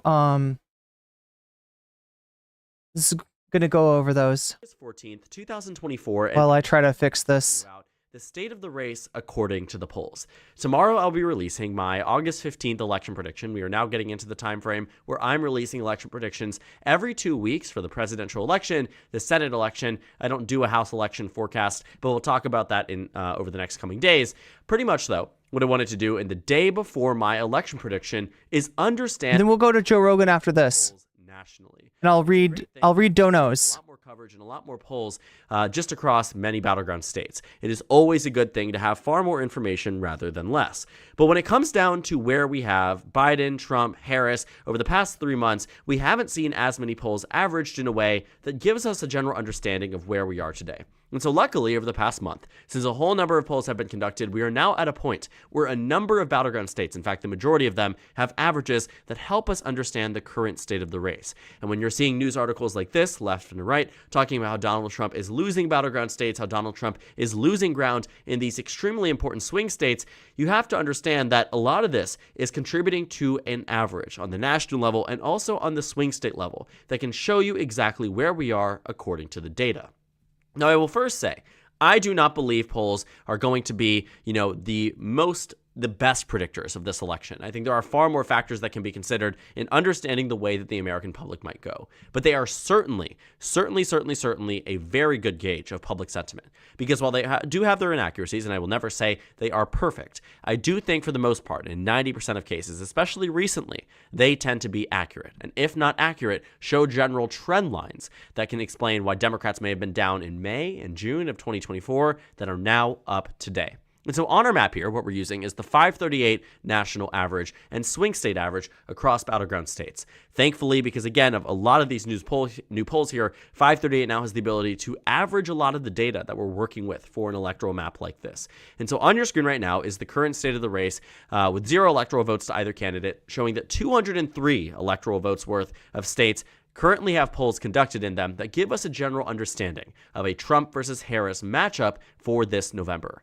Now, you might see some states on here that you are surprised to see no polls have been commissioned since Kamala Harris has won the nomination, since Kamala Harris has been introduced as the Democratic nominee for president. And this includes states like Iowa and Virginia that in 2012 were some of the most closely watched states of the 2012 election that now today aren't even on the top priority list, contrary with states like Pennsylvania, Arizona, and Georgia when it comes down to major pollsters. When they're using their money and they're spending their time understanding a race and diving deep into a race, Iowa, Colorado, Virginia don't seem to be at the forefront of many people's minds, and it also just may be a combination of other factors that contribute to our polling drought in these battleground states. But beyond that, the majority of battleground states absolutely have polls conducted in them. And so what we're going to do here for all the states that do not have any polls conducted, we're going to spend our time right now characterizing them as they voted in the last election, because that gives us a better gauge of where these states were already going to go and pretty much shows exactly why we don't really need many of these states to be polled. For instance, the majority of the states that have just characterized thus far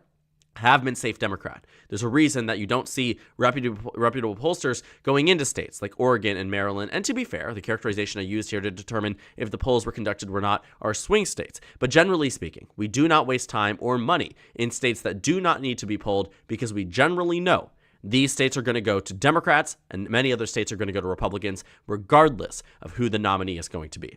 And so because of this increasingly polarized time, we can pretty much guess for the majority of these states exactly how they're going to go based on recent election history without a single bit of data for this election.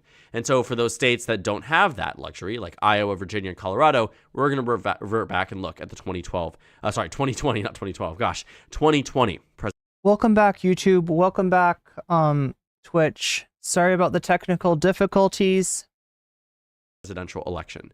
So Virginia went to Joe Biden by 10.1%. That's going to be a likely characterization for Kamala Harris. Iowa went to Donald Trump by nearly the same amount. Going to be a likely characterization for Donald Trump. Nebraska's second went to the Democrats by 7 points, keeping that characterization. And Colorado went to Biden by 14 points statewide, going to keep that likely blue characterization. So beyond that, Donald Trump at 131 electoral votes, Kamala Harris at 204. Everything is going to come down to these battleground states. And luckily for us, we have data points in all of the remaining yellow states. And so what I'm going to do now is go ahead and just get rid of this, candidate here, this in theory candidate, and allow us and bring us back to 203 toss-up electoral votes, and pretty much go state by state in analyzing and understanding the current state of the race. Again, Lori Hanakowski, you're coping and seething. You're coping and seething, right? You're like grasping on to 8 years ago and being like, I remember when Hillary was ahead in the polls. Guess what? Hillary Clinton won the popular vote.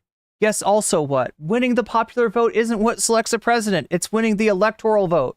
So yes, I think 2 million more people voted for Hillary Clinton than voted for Donald Trump. But because of her historical weakness as a candidate, she managed to be one of the only candidates that could manage losing to a reality TV buffoon like Donald Trump, and he did win the Electoral College.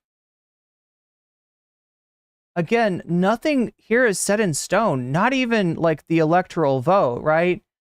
Let alone the Electoral College vote. However, Trump was winning. Right? And I didn't see you assholes questioning that. I didn't see you assholes out here being like, oh, I don't know. I mean, like Trump is up. Trump is up in these polls, but I don't know if it's really, remember 2016? Maybe Trump is not really up. Maybe it's not real. You have a very different reaction to polls depending on who it says is winning, right?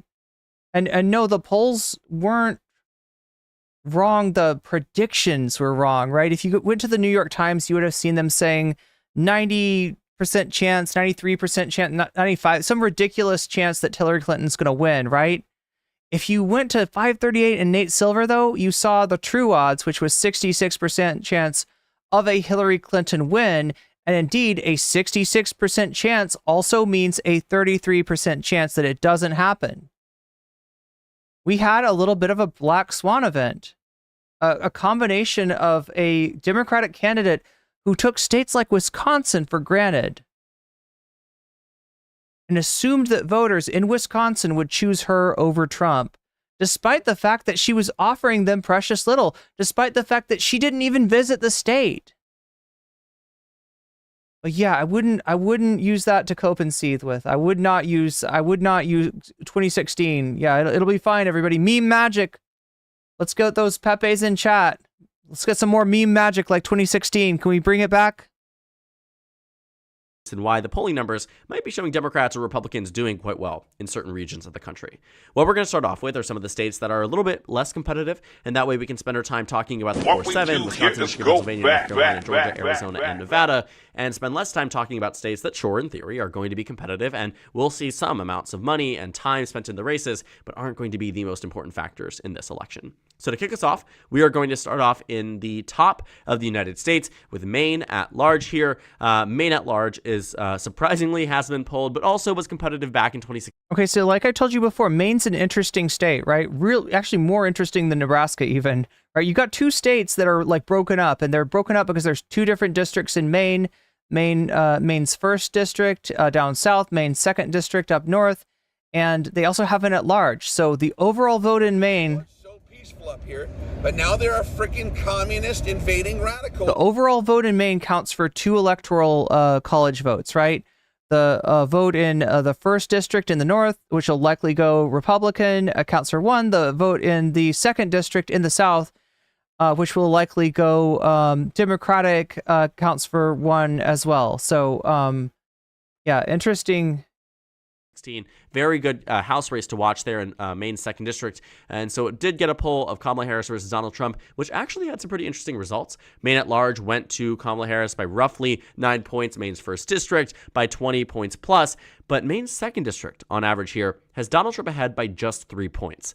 Now, to set the stage, Maine's second district back in 2020 went to Donald Trump by nearly 10 points. In 2016, it was over 10 points. And so to see this reduction here, I think sort of speaks to what we might see exhibited across some of these battleground states. Now, granted, Donald Trump has made improvements in some of these states relative to 2020. In some of these battleground states, Donald Trump will, in fact, be performing better based on what the averages show in the battlegrounds. But that makes sense. Some states have moved away from Kamala Harris, and some states were more invested in by Biden and his campaign in 2020 compared to what they are expecting to invest in and have invested in this cycle. So, with 190 remaining toss-up electoral votes, let's continue to some states that aren't as competitive but have battleground state polls.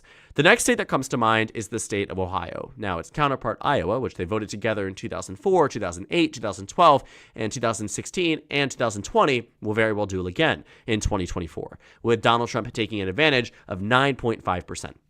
Now, I will caution this. If you guys are as terminally online as me, you will know that there is an internal poll that was talked about in the New York Times and on election Twitter, an internal poll, and a few internal polls, rather, that have been conducted by Republicans, thus the term internal, Republican pollsters, that show Donald Trump below 50% in Ohio.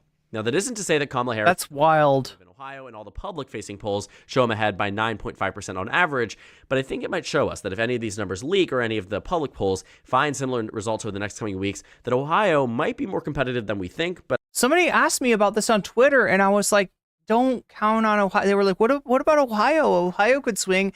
And I'm like, please don't count. Don't think that you're going to see that. Like, right, that's very unlikely. Ohio's been trending, heavily red since, I don't know, what, Obama?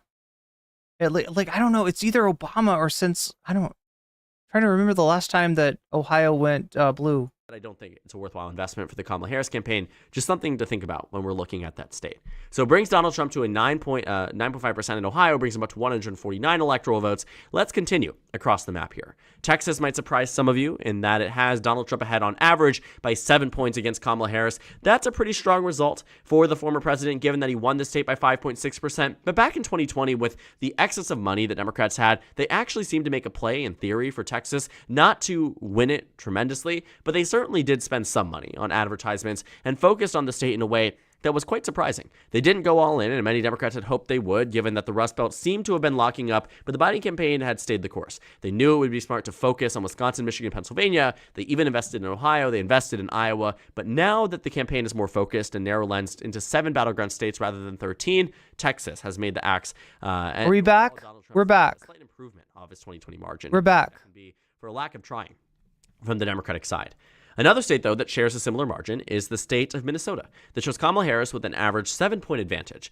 Now, with Tim Walz on the ticket, I think this increases. I think he's the governor who has has a high approval rating, won in 2022, did very well even in 2018, was a Trump... Again, chat, massive apologies about that.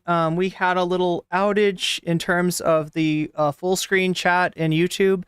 You might have also seen us go down temporarily on the short stream and on Twitch, but yeah, because of the way that my restreaming software works, it just it stayed down for a little while on YouTube until I put it back. Oh my God, Omega Star, thank you.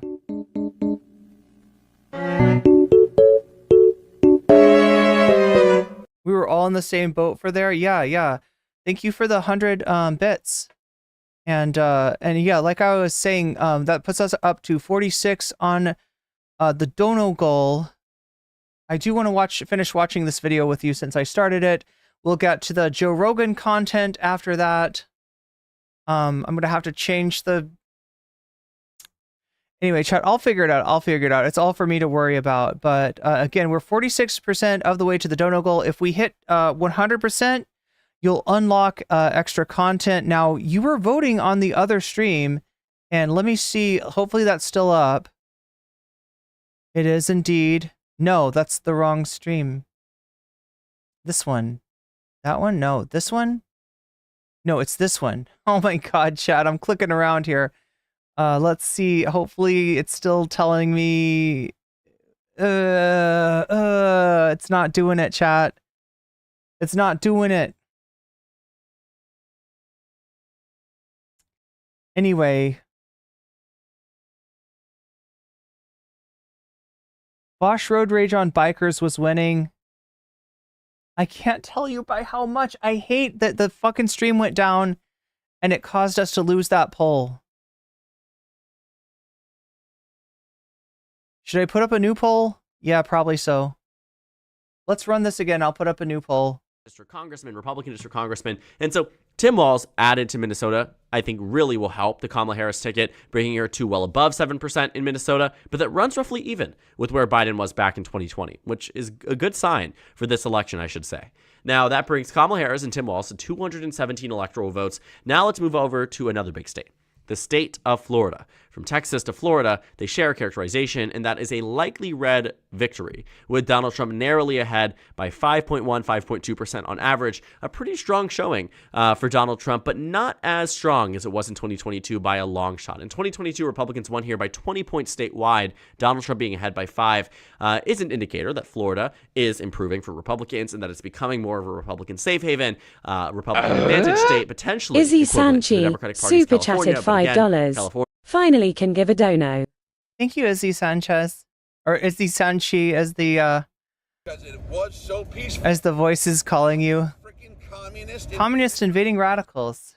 California is Harris plus 25, 30. Florida is Trump plus 5. So very, very different things. But in terms of overall electoral capacity, Florida is a very massive state. Democrats invested over $100 million to win the state back in 2016. That puts us up to 51%. We're 49% from hitting the dono goal. DeSantis and the Republicans across the state have demolished the Democratic Party, not only in elections, but in voter registration and enthusiasm. And so in 2024, while Kamala Harris has rebounded that enthusiasm and excitement for Democrats, Donald Trump's victories in 2016 and 2020 make Obama's victories in Florida look like child's play. What we saw in 2022 made Trump's victories look like child's play. And so in 2024, I'm not shocked at all that Republicans have a 5-point lead in Florida. Contrary to what some people might think about the state, it's still very much Republican territory. And so that narrows us down to 102 tossable electoral votes. I want to get over to New Mexico because it also shares a 7-point characterization, which is a bit of a reduction for Kamala Harris. I think maybe this can speak to the fact that since 2020, we've seen some levels of reduced support amongst minority voters, specifically Latino voters, and specifically on the issue of immigration and the southern border.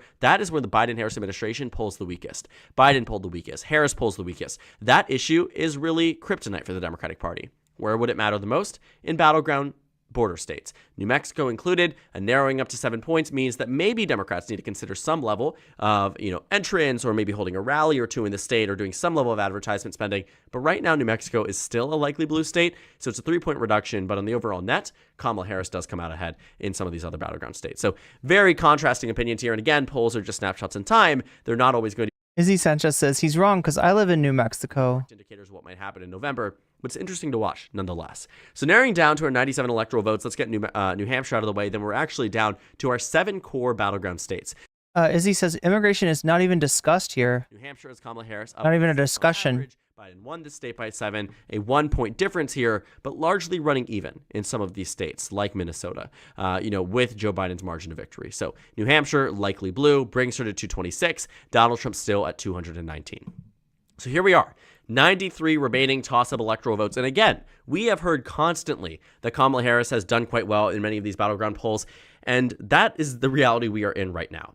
If I was to take a look at the polls of Biden versus Trump back right before he dropped out of the race, how even on the day that he dropped out of the race, he would be losing all of these battleground states that are currently characterized as toss-up. I mean, I kid you not. He would be down in Wisconsin, in Michigan, in Pennsylvania, in North Carolina, in Georgia, in Arizona, in Nevada, and it would be 312 to 226. In fact, that was my map. In my last election prediction of Joe Biden versus Donald Trump on the day right before he dropped out, about 2 weeks before Joe Biden departed the race, this was my election prediction. And I'm not here to say that I was just following the polls. In fact, they slipped a little bit further afterward. U.S. Ukdik, which is, I'm sure, how you want your name pronounced, right? I'm sure you didn't have anything else in mind as far as how to pronounce your name. Says, even Frank Luntz says that Harris is getting crazy numbers. They're going out of their minds seeing the reinvigorated support. True. Yeah, we watched actually Frank Luntz earlier. And he's trying to get people's attention, right? He obviously, I don't know how he feels about Trump as a candidate. I don't know if there's another primary candidate he would have preferred, but he doesn't want Trump losing to the Democrats, right? He wants Trump to win, but he feels like Trump is being his own worst enemy. Trump's instincts, Trump's anger, Trump's lashing out is actually harming his chances.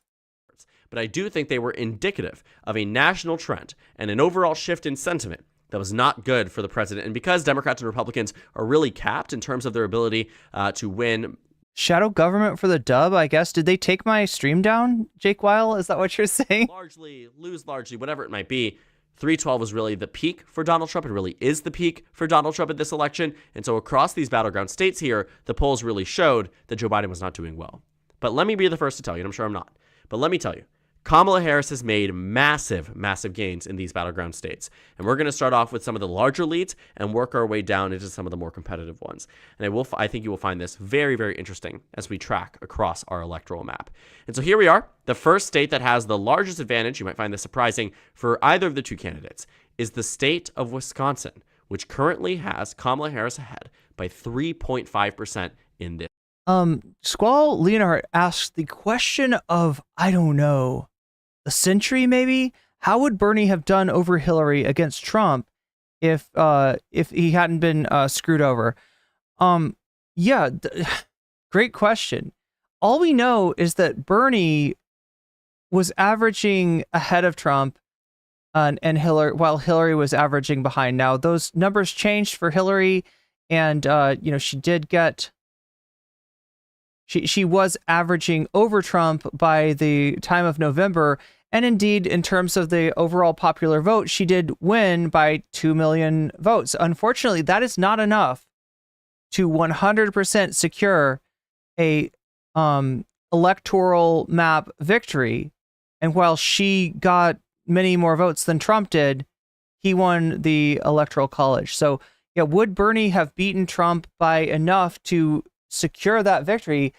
I mean, I guess we'll never know, but I have a feeling that 2016 was not the year for establishment candidates. The mood was not in favor of establishment candidates, and it just doesn't get much more establishment than Hillary Clinton.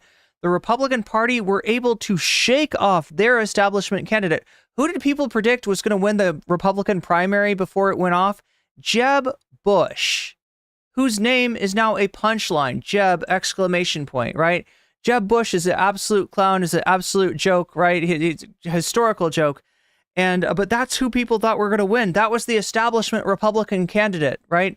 Through a series of interesting events, Donald Trump was able to fend off. Actually, the majority, I think, of the candidates were not just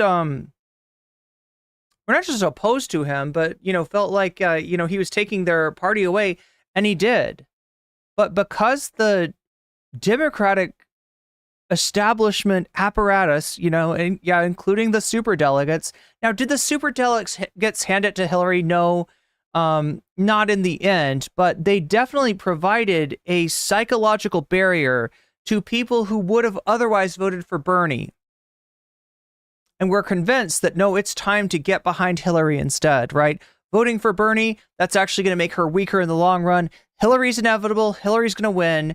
And so, look at this vote total, and they would include superdelegates. If you don't know, superdelegates are notable Democratic Party officials who were given a vote in the primary. They've reformed this system somewhat after 2016, and I don't think that superdelegates play quite the role that they used to. But what they did, right, was when they would tally up the amount of delegates that Hillary and Bernie had, they would add not only the delegates that Hillary had in Iowa, but also the superdelegates that had already pledged, in order to put up this number that made it look like prohibitive, made it look like Bernie did not have a chance. Bernie was a real candidate. Bernie had a real chance. There was a hunger in the Democratic Party for somebody that would actually stand up to the corporations, somebody that would stand up to the 1%. And, that had been cooking since 2008. A lot of people thought that Obama would be that kind of transformational candidate. He was nowhere near that. He had no interest in that. The banks held the proverbial gun to the head of the U.S. government, and Obama, kissed the ring. So that's by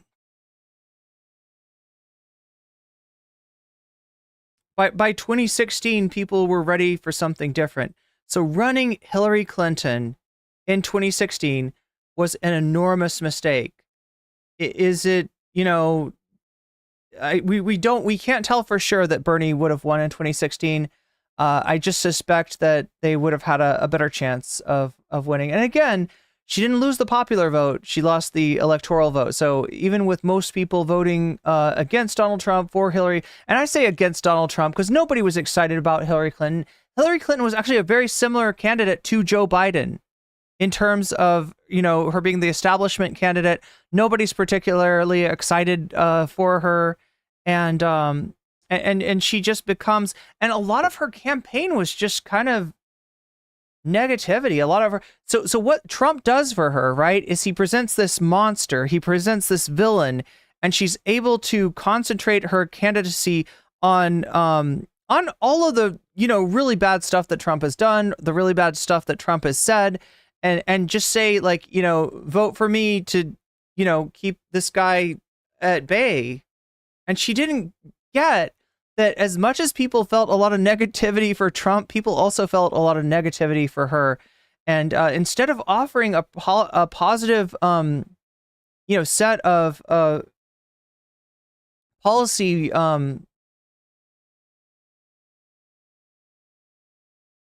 a positive set of policies, like, something for people to vote for, right?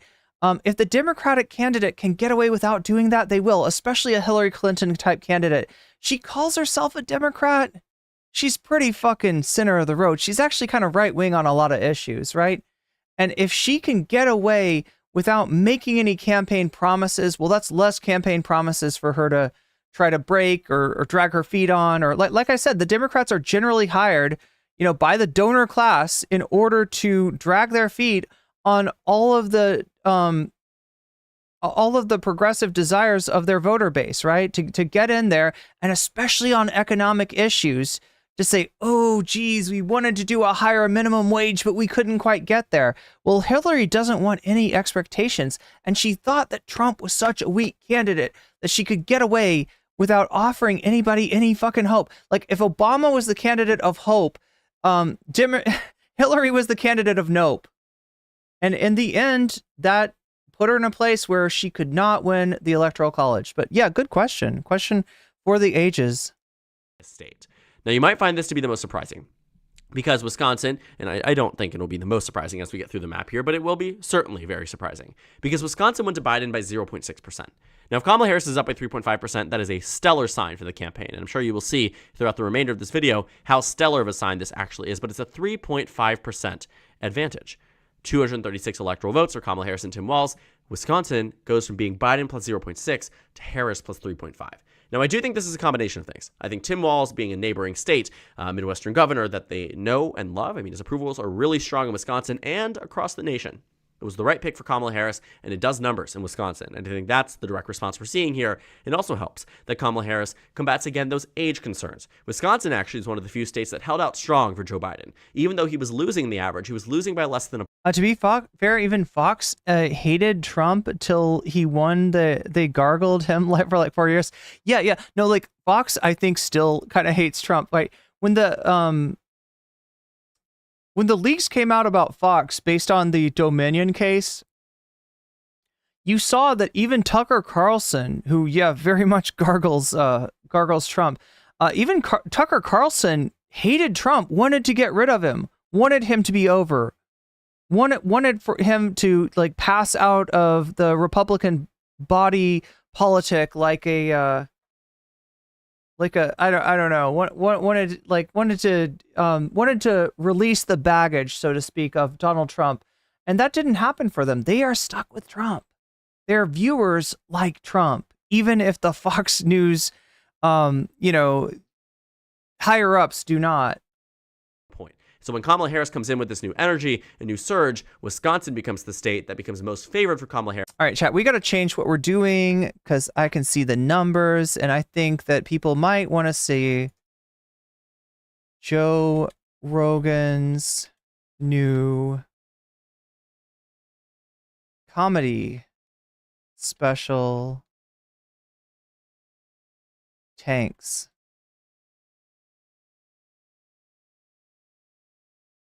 Let's hope that I'm right.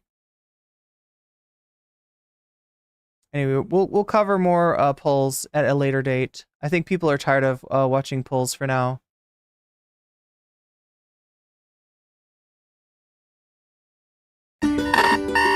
Finally, Finally, the time has come. So chat, this is a channel called the Elephant's Graveyard. They're kind of new, but they're doing really well. And actually, this video has blown up. 359 sorry, 359 views. What am I saying? 659,000 views in 3 days. That's pretty good. The comedy event of the year finally arrived. It's been 6 long years since we got a brand new hour of material from comedy's most valiant defender, the great and powerful Joe Rogan. Every era of comedy has its greats, guys. And you may not like it, but Joe is inarguably one of the greats now. He is the biggest and most successful comic on earth, and the valiant leader of the highly endangered 250 comics. In case you don't know what I'm talking about and have had your head planted firmly in the sand for the past 6 years, there are only 250 comics left in the entire world. Because there's so few of us. And worldwide, we were talking about this the other day, there's maybe 500 of us on the planet. You know, you got to be real generous and say 500 because it's really probably about 250. Whoa. Right. But legit. 250 comics. Anyway, chat, let's press that button and get started. Comics? Guys you want to hang out with? Guys who are fun? Please say you want to hang out with me. In the future, actually, looks grim for the 250, sadly. Only a couple years ago, there were still 2,000 of them, which isn't a lot, but still. They're dwindling fast, suffering many, many casualties. But Joe's doing his best to protect them, which is admirable, considering he's the greatest stand-up comedian of our time. As you can see, he's earned his spot amongst heroes like Robin Williams, Richard Pryor, Bill Hicks, all these guys. And maybe you disagree, but we have no objective way to measure the quality of a comic other than by their revenue. I have what you call fuck you money. So this multimillionaire is by far the best of the best. My parents had George Carlin and Richard Pryor. My grandparents had acts like the Marx Brothers, Red Skelton, and Al Jolson. No! We are truly blessed. Get this the fuck off my... I would dog like a motherfucking dog. Everybody knows that you need a hug. What's up, bitch? I'm a motherfucking lobster. Rogan is what the kids call a chair humper. I mean, he's literally a chair humper. Nailed it. And of course, their comedy father, who keeps them all well fed like little birdies in a nest. Joe Rogan. Thank him. This thing was so chat, if you were watching me a few days ago, I think I mentioned Joe Rogan and his comedy. I may have said something to the effect that he is not a stand-up comic, right? I was unaware of the performance of this Joe Rogan comedy special, Burn the Boats, on Netflix, right? And I was saying, for my personal taste, I do not think he's funny. I think that his influence, you know, his clout actually, you know, buys him a lot of respect that he doesn't deserve. A chair humper. Humper is the word that people are saying, right? Somebody that just does weird shit to, you know, try like. Let's see if I can find an example of chair humping. But yeah, this is what I was talking about, right? Joe Rogan, like, he doesn't allow cell phones in his comedy club. He doesn't act at a comedy club that he owns. That he fucking owns. That is like, I don't know, buying a baseball team and making yourself the, I don't know, the you know, one of the players, right? You know, you start to question, wait, are you really good at baseball, or are you, you know, do you want people to think that you're good at baseball? But again, I didn't know what the metrics were like, and we're about to find out on his latest comedy special. So get your packs out. Get ready to smoke on that Joe Rogan. Antonio, Texas, where those few brave warriors once defended the Alamo in that big battle. It's a lot like the 250 defenders of comedy. Against all odds, they prevailed. And thank Christ they did, because otherwise we would never have been blessed with this wonderful comedy special, Burn the Boats. Now it's been 6 years since our man Joe released a stand-up special. The last one was back in 2018. Strange Times, which again is definitely one of the greats, as you can see here on this wall that you can find inside Joe's Comedy Club. The Comedy Mothership. It's been so long. It's hard to believe he took 6 years to write an hour of comedy, but you know Joe. He has to get in there and hammer away. Perfection. Finally honed like Damascus. You can't hurry perfection. I'm always interested in the writing process. Yeah, why? What is yours? You just go, right? Like I can type, so I don't have to look at the keys, which is nice. Oh, wow. I don't type great, but I type okay. Enough. As you're writing each individual word, you're pausing in time. Yeah. And you're in a time lapse. And you get to consider each and every possible way you would say something from that word while you're writing that word. Yeah. And there's a physical task of doing that with your keys and your fingers that makes you concentrate. Yes. Because it fires up your synapses and makes you think that you're doing this with your fingers. It's kind of exciting. Yeah. You can't just shit out a bunch of jokes and expect them to be any good. Yeah. Joe is a man of quality, so 6 years it is. Somebody please shoot me! It took Michelangelo 4 years to complete the painting of the Sistine Chapel. Look, let me give you a little and chat again. My Get on up. No. And by the way, when you see someone my computer's dying. All right, I got to make a special plea. All right, we are now 49% away from hitting that dono goal today, and on Throne we are. Oh my god, why? Let's try opening up another tab. What I'm saying is that our stream just went down again. The reason that it does this is because of a lack of system resources. I have a solution to this problem, and it's up on Throne right now, and it is also 51% funded, right? That cannot be a coincidence. We're 51% towards the sub goal. We are 51% funded on the RAM stick, right? The 16 gigabyte RAM stick that I think would make it so that the stream doesn't go down in the future. That cannot be a coincidence. So, if you're feeling generous, right, check my Throne link and see if you can help me out with this with this RAM upgrade. That is really what I need. I hate losing the stream like this. It really bugs me, and I know it bugs some people out there too. So a special plea for that. Anyway, I wanted to show you about the fine art. Somebody asked about chair humping. Chair fucking is another name for it. What is that about? Let me show you. moving around like that on stage, I will bet you every penny I have they're not funny. Get on up. Get on up. No. And by the way, when you see someone moving around like that on stage, I will bet you every penny I have they're not funny. Stuff her in the corner of the couch. Fuck. Is that the equivalent of a guy stool fucker? Oh my God. Shar has kind of an elitist approach to comedy. It's quite interesting. He likes bars, he says. He likes jokes. He doesn't like stool fucking. Yo. When he comes, his whole body just erupts. Anytime I saw someone miming having sex. Narwhal, thank you for contributing $47 to the RAM card, the RAM sticks. Oh my God. Thank you for saving my butt. Again, I have way too many tabs open, but the way that I stream, it's kind of tab heavy, and I don't know how to do it differently, right? I wouldn't be able to flip the screen so much on you and show you different things and keep it as interesting as I do without having a gazillion tabs open. So thank you so much, Narwhal by Nature. And we are, 2% away from hitting that goal. That's kind of amazing. Actually, like less than... We're really damn close.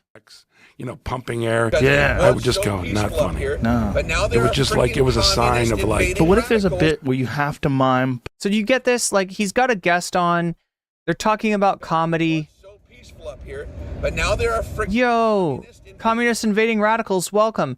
We're talking about we're talking about comics. We're talking about different kinds of comics. This, stool humping thing is a description, not just of literally, I mean, there is stool humping, but just like this kind of weird physical non-comedy. Izzy Sanchi chatted $5. Oh my God. We just hit the goal. We did just hit the goal. You are correct. That is 100. And those of you, oh my God, I was supposed to read super chats, but now they've all disappeared. The super chats from the previous stream. I am so sorry, super chatters. I appreciate you greatly. I love reading out my donos. I love thanking people that are supporting the stream and helping us get where we need to go. And those things, they disappear when the stream dies. It fucking sucks. So hopefully that won't happen in the future. I'm told that these, upgrading my RAM by 16 gigabytes. I'm sorry, I don't know what I said before. I think I might have said 16 bits, but like I mean gigabytes, GB. Hopefully that will get us into a position where this is no longer happening, because again, I can tell the computer is just dying with all the tabs, which I'll try to. Anyway, let's get back to the fine art of stool humping. Pumping air. Stool fucking, if it's the right bit, can be funny. Really? But it has to be a real comic with a real reason to fuck that stool. There has to be something to it. Why do you do that? It looks dumb, all right? This is just being gay. That's all. Ass in the air. That's it. There's got to be a bit. Pumping air? Yeah, but you mean like there's got to be screwing pumping? Some bits. What? But who doesn't know what that looks like? Why do you need to pump? Maybe there's a reason. Why do you need to pump? It's like you're imitating someone having a heart attack pumping. I'm not that retarded.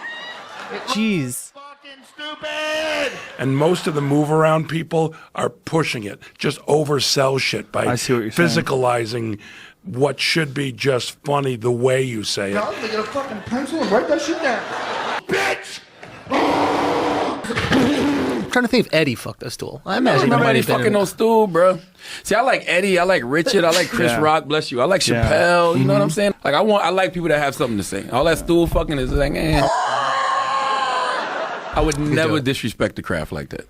Well, you wouldn't have to disrespect it. You would just have to want to do it and then try it. Do you see the whole thing? You see the whole thing? He's had multiple guests on. He has a lot of comedians on, right? He is a comedian. Like, for the record, all right, chat, when I say that Joe Rogan is not a stand-up comic, I don't mean that he's never done that. He did it back in the 90s, I guess, and he was, like, somewhat successful on it, right? I mean, he also had a radio gig and stuff like that, but, he must have been funny in some way at some time. He's not funny now. And, like, this kind of shows the division between Joe Rogan and, like, real comedians, right? The real comedians that he's bringing on, they are like, yeah, that stool fucking shit, like that. And Joe Rogan said, well, don't you think it could be funny if you do it in the right way? If you're telling a bit, maybe you need to fuck the stool. Maybe people need to know that you're pumping in the air, pumping in the air, and it's just like, no, Joe, you're not funny. You're relying on a fucking cheap ass bit to get laughs that you didn't really earn, that you didn't really write. Your comedy is not funny. Therefore, you must fuck the stool. You are condemned to forever. This is what's going to happen. He's going to go to hell, and it's going to be like, I don't know which circle, right? But it's going to be the one where you have to, maybe the stool fucks you. I don't know. Maybe it'll be that kind of hell, but. If the content is about your physicality, right, that's not dancing. Right. Dancing's when you put like English, like when you're doing this to accentuate what you're saying. It's like, screw that. We don't need that. One more cocktail. I'm not that Oh shit, that's his old. That's old Joe Rogan.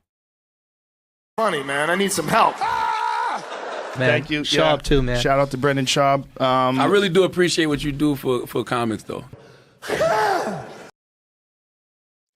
Okay, well, there we go. Let's get back to burning the boats. Apple ceiling.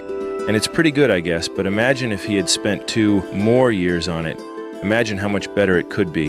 Guys, I've said it before and I'll say it again because nobody ever seems to fucking listen to me, but quality takes time. Like dry-aged ribeyes, or a dram of that wonderful Lafroig whiskey. Kenneth Oster says, Joe's too big to fail. I'm not saying he's going to fail. Well, I mean, I don't know. From what, I mean, watch this video, right? I haven't been keeping up with Netflix metrics, but from what I've heard, this latest Netflix special that he's got has not done that well. But we'll see. No matter what he says, he does. Yeah, no, I'm not saying that his podcast is going anywhere. Yeah, I mean, his podcast is what's popular, right?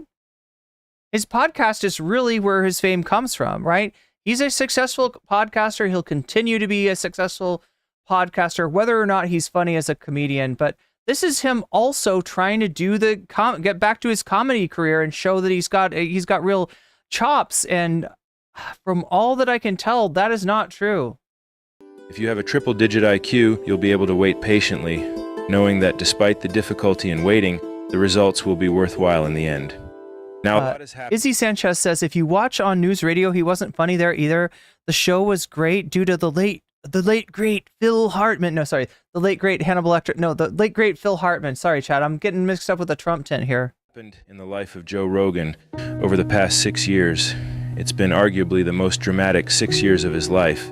Since 2019, he has found himself in some hot water many, many times. Troubling video sparking the uproar went viral over the weekend, and we should warn you, it's difficult to... Oh no, is this the N-word shit?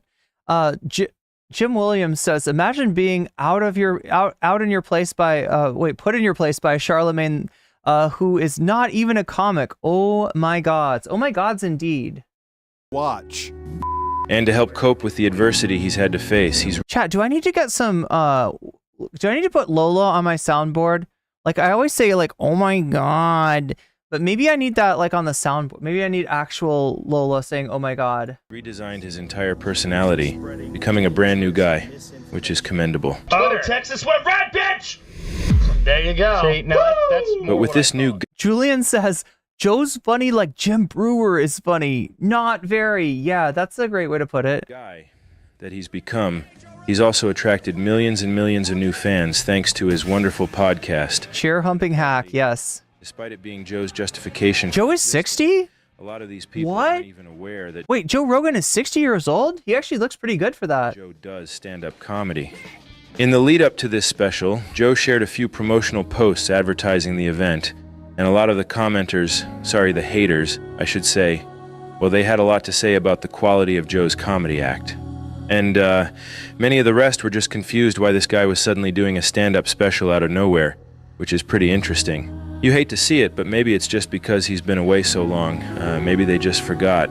I mean, we haven't seen Michael Jordan dunk a basketball in over 20 years. And even with him, it's easy to forget how good he was. So I can understand forgetting how funny our king...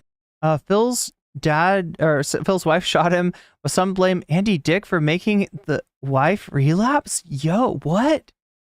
Wait, Andy Dick got her back into... Damn.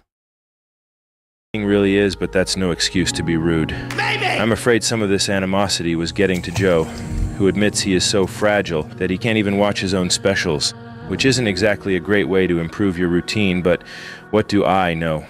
He looked incredibly nervous and without confidence as he promoted this thing on his podcast leading up to it. Okay, I have to announce, because Netflix is making me announce this, that I have a Netflix special that's live Saturday night from San Antonio.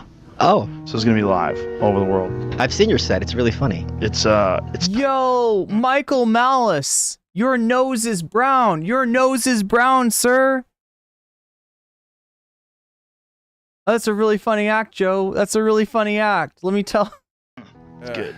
It's like, I'm very happy with it. How long has it been since you dropped the special? 6 years. Wait, dude, seriously? Yeah, I was ready to do one in August of 2020. Then I just started changing a lot of bits and moving stuff around. And I'm like, I don't want to do one right now. But not everyone was negative about it. Some comedy fans were thrilled and chomping at the bit to be part of a wonderful live comedy experience from the comfort of their very own homes. Thank you, Netflix, for all you've done for comedy. I've prepared for this probably more than anything I have. Can somebody explain to me the ice bath? This is something that athletes do right after, I don't know, a major game or something? Maybe in my life, but definitely. Is it hydrotherapy? In recent memory. I've been going at it hard. Okay, well, sounds like Joe is ready and I am too, so let's prepare to laugh. Take notes, liberals. Wow. Yeah, liberals. Yeah. Very beautiful, delicate, flowing mustard blouse. He looks gorgeous. Ah, and there's the stool. God, that's exciting to see. Oh no, it's right there. Tonight. He has to, right? Chekhov's stool. Home state. I've been living here for... Chekhov's stool.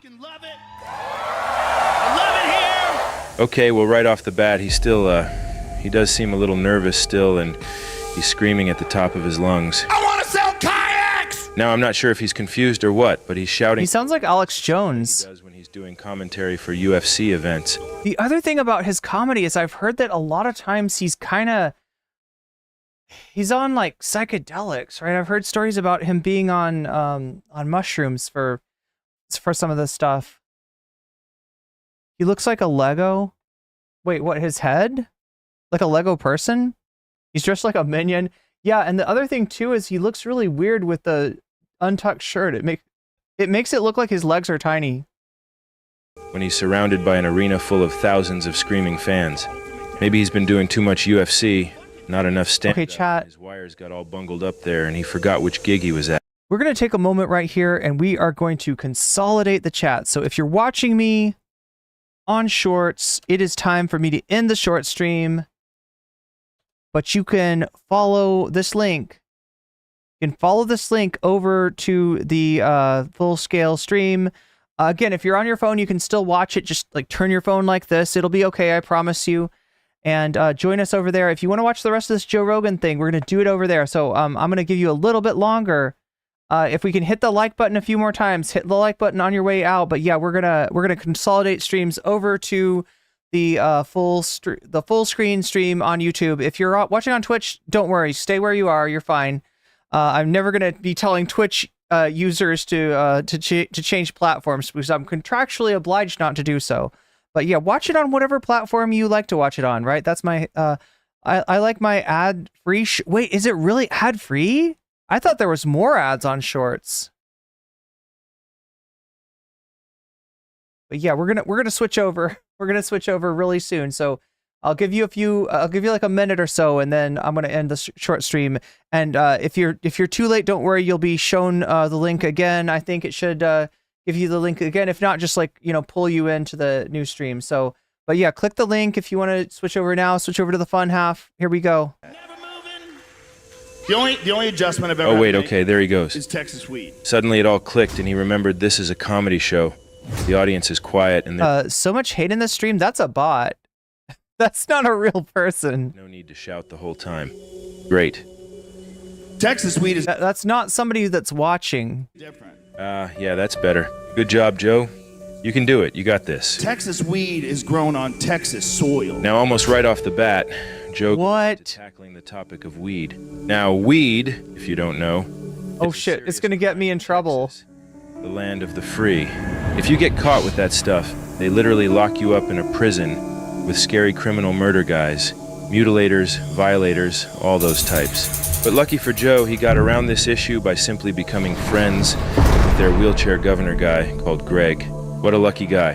So there's some advice for my fellow partakers down. Yeah, that guy's a scumbag. Greg Abbott. In Texas, just get in with this guy, jiggle his flaccid dangler, and you'll get the green light to bun to your heart's content. It's actually really easy. So Joe is sticking to his tried and true handful of topics. He mentioned weed. And here he gets onto the topic of aliens again, one of Joe's favorite subjects. I'm very invested in aliens being real. If they're not, I'm gonna feel so fucking stupid. Yeah, Joe is definitely going to feel real stupid if aliens are proven to be fake. Say what you want about Joe, but when he's proven wrong, even though he might feel oh, interesting, Timothy. He takes it in stride and learns from his mistakes. But the State of the Union was not live, and yes, it was. No, did you see that they found out that it wasn't? Someone zoomed in on his watch, and his watch was the... Oh my god, fucking Conspiracy Joe! Conspiracy Joe! Alright, one last chance, Shorts. Get while the getting's good. Click that link. You'll have another chance to do it, I guess, but I'm going to end the stream now, and I will see you all in the full-scale stream. Anyway, see you then. Wait, maybe if I hit... Maybe I've got to...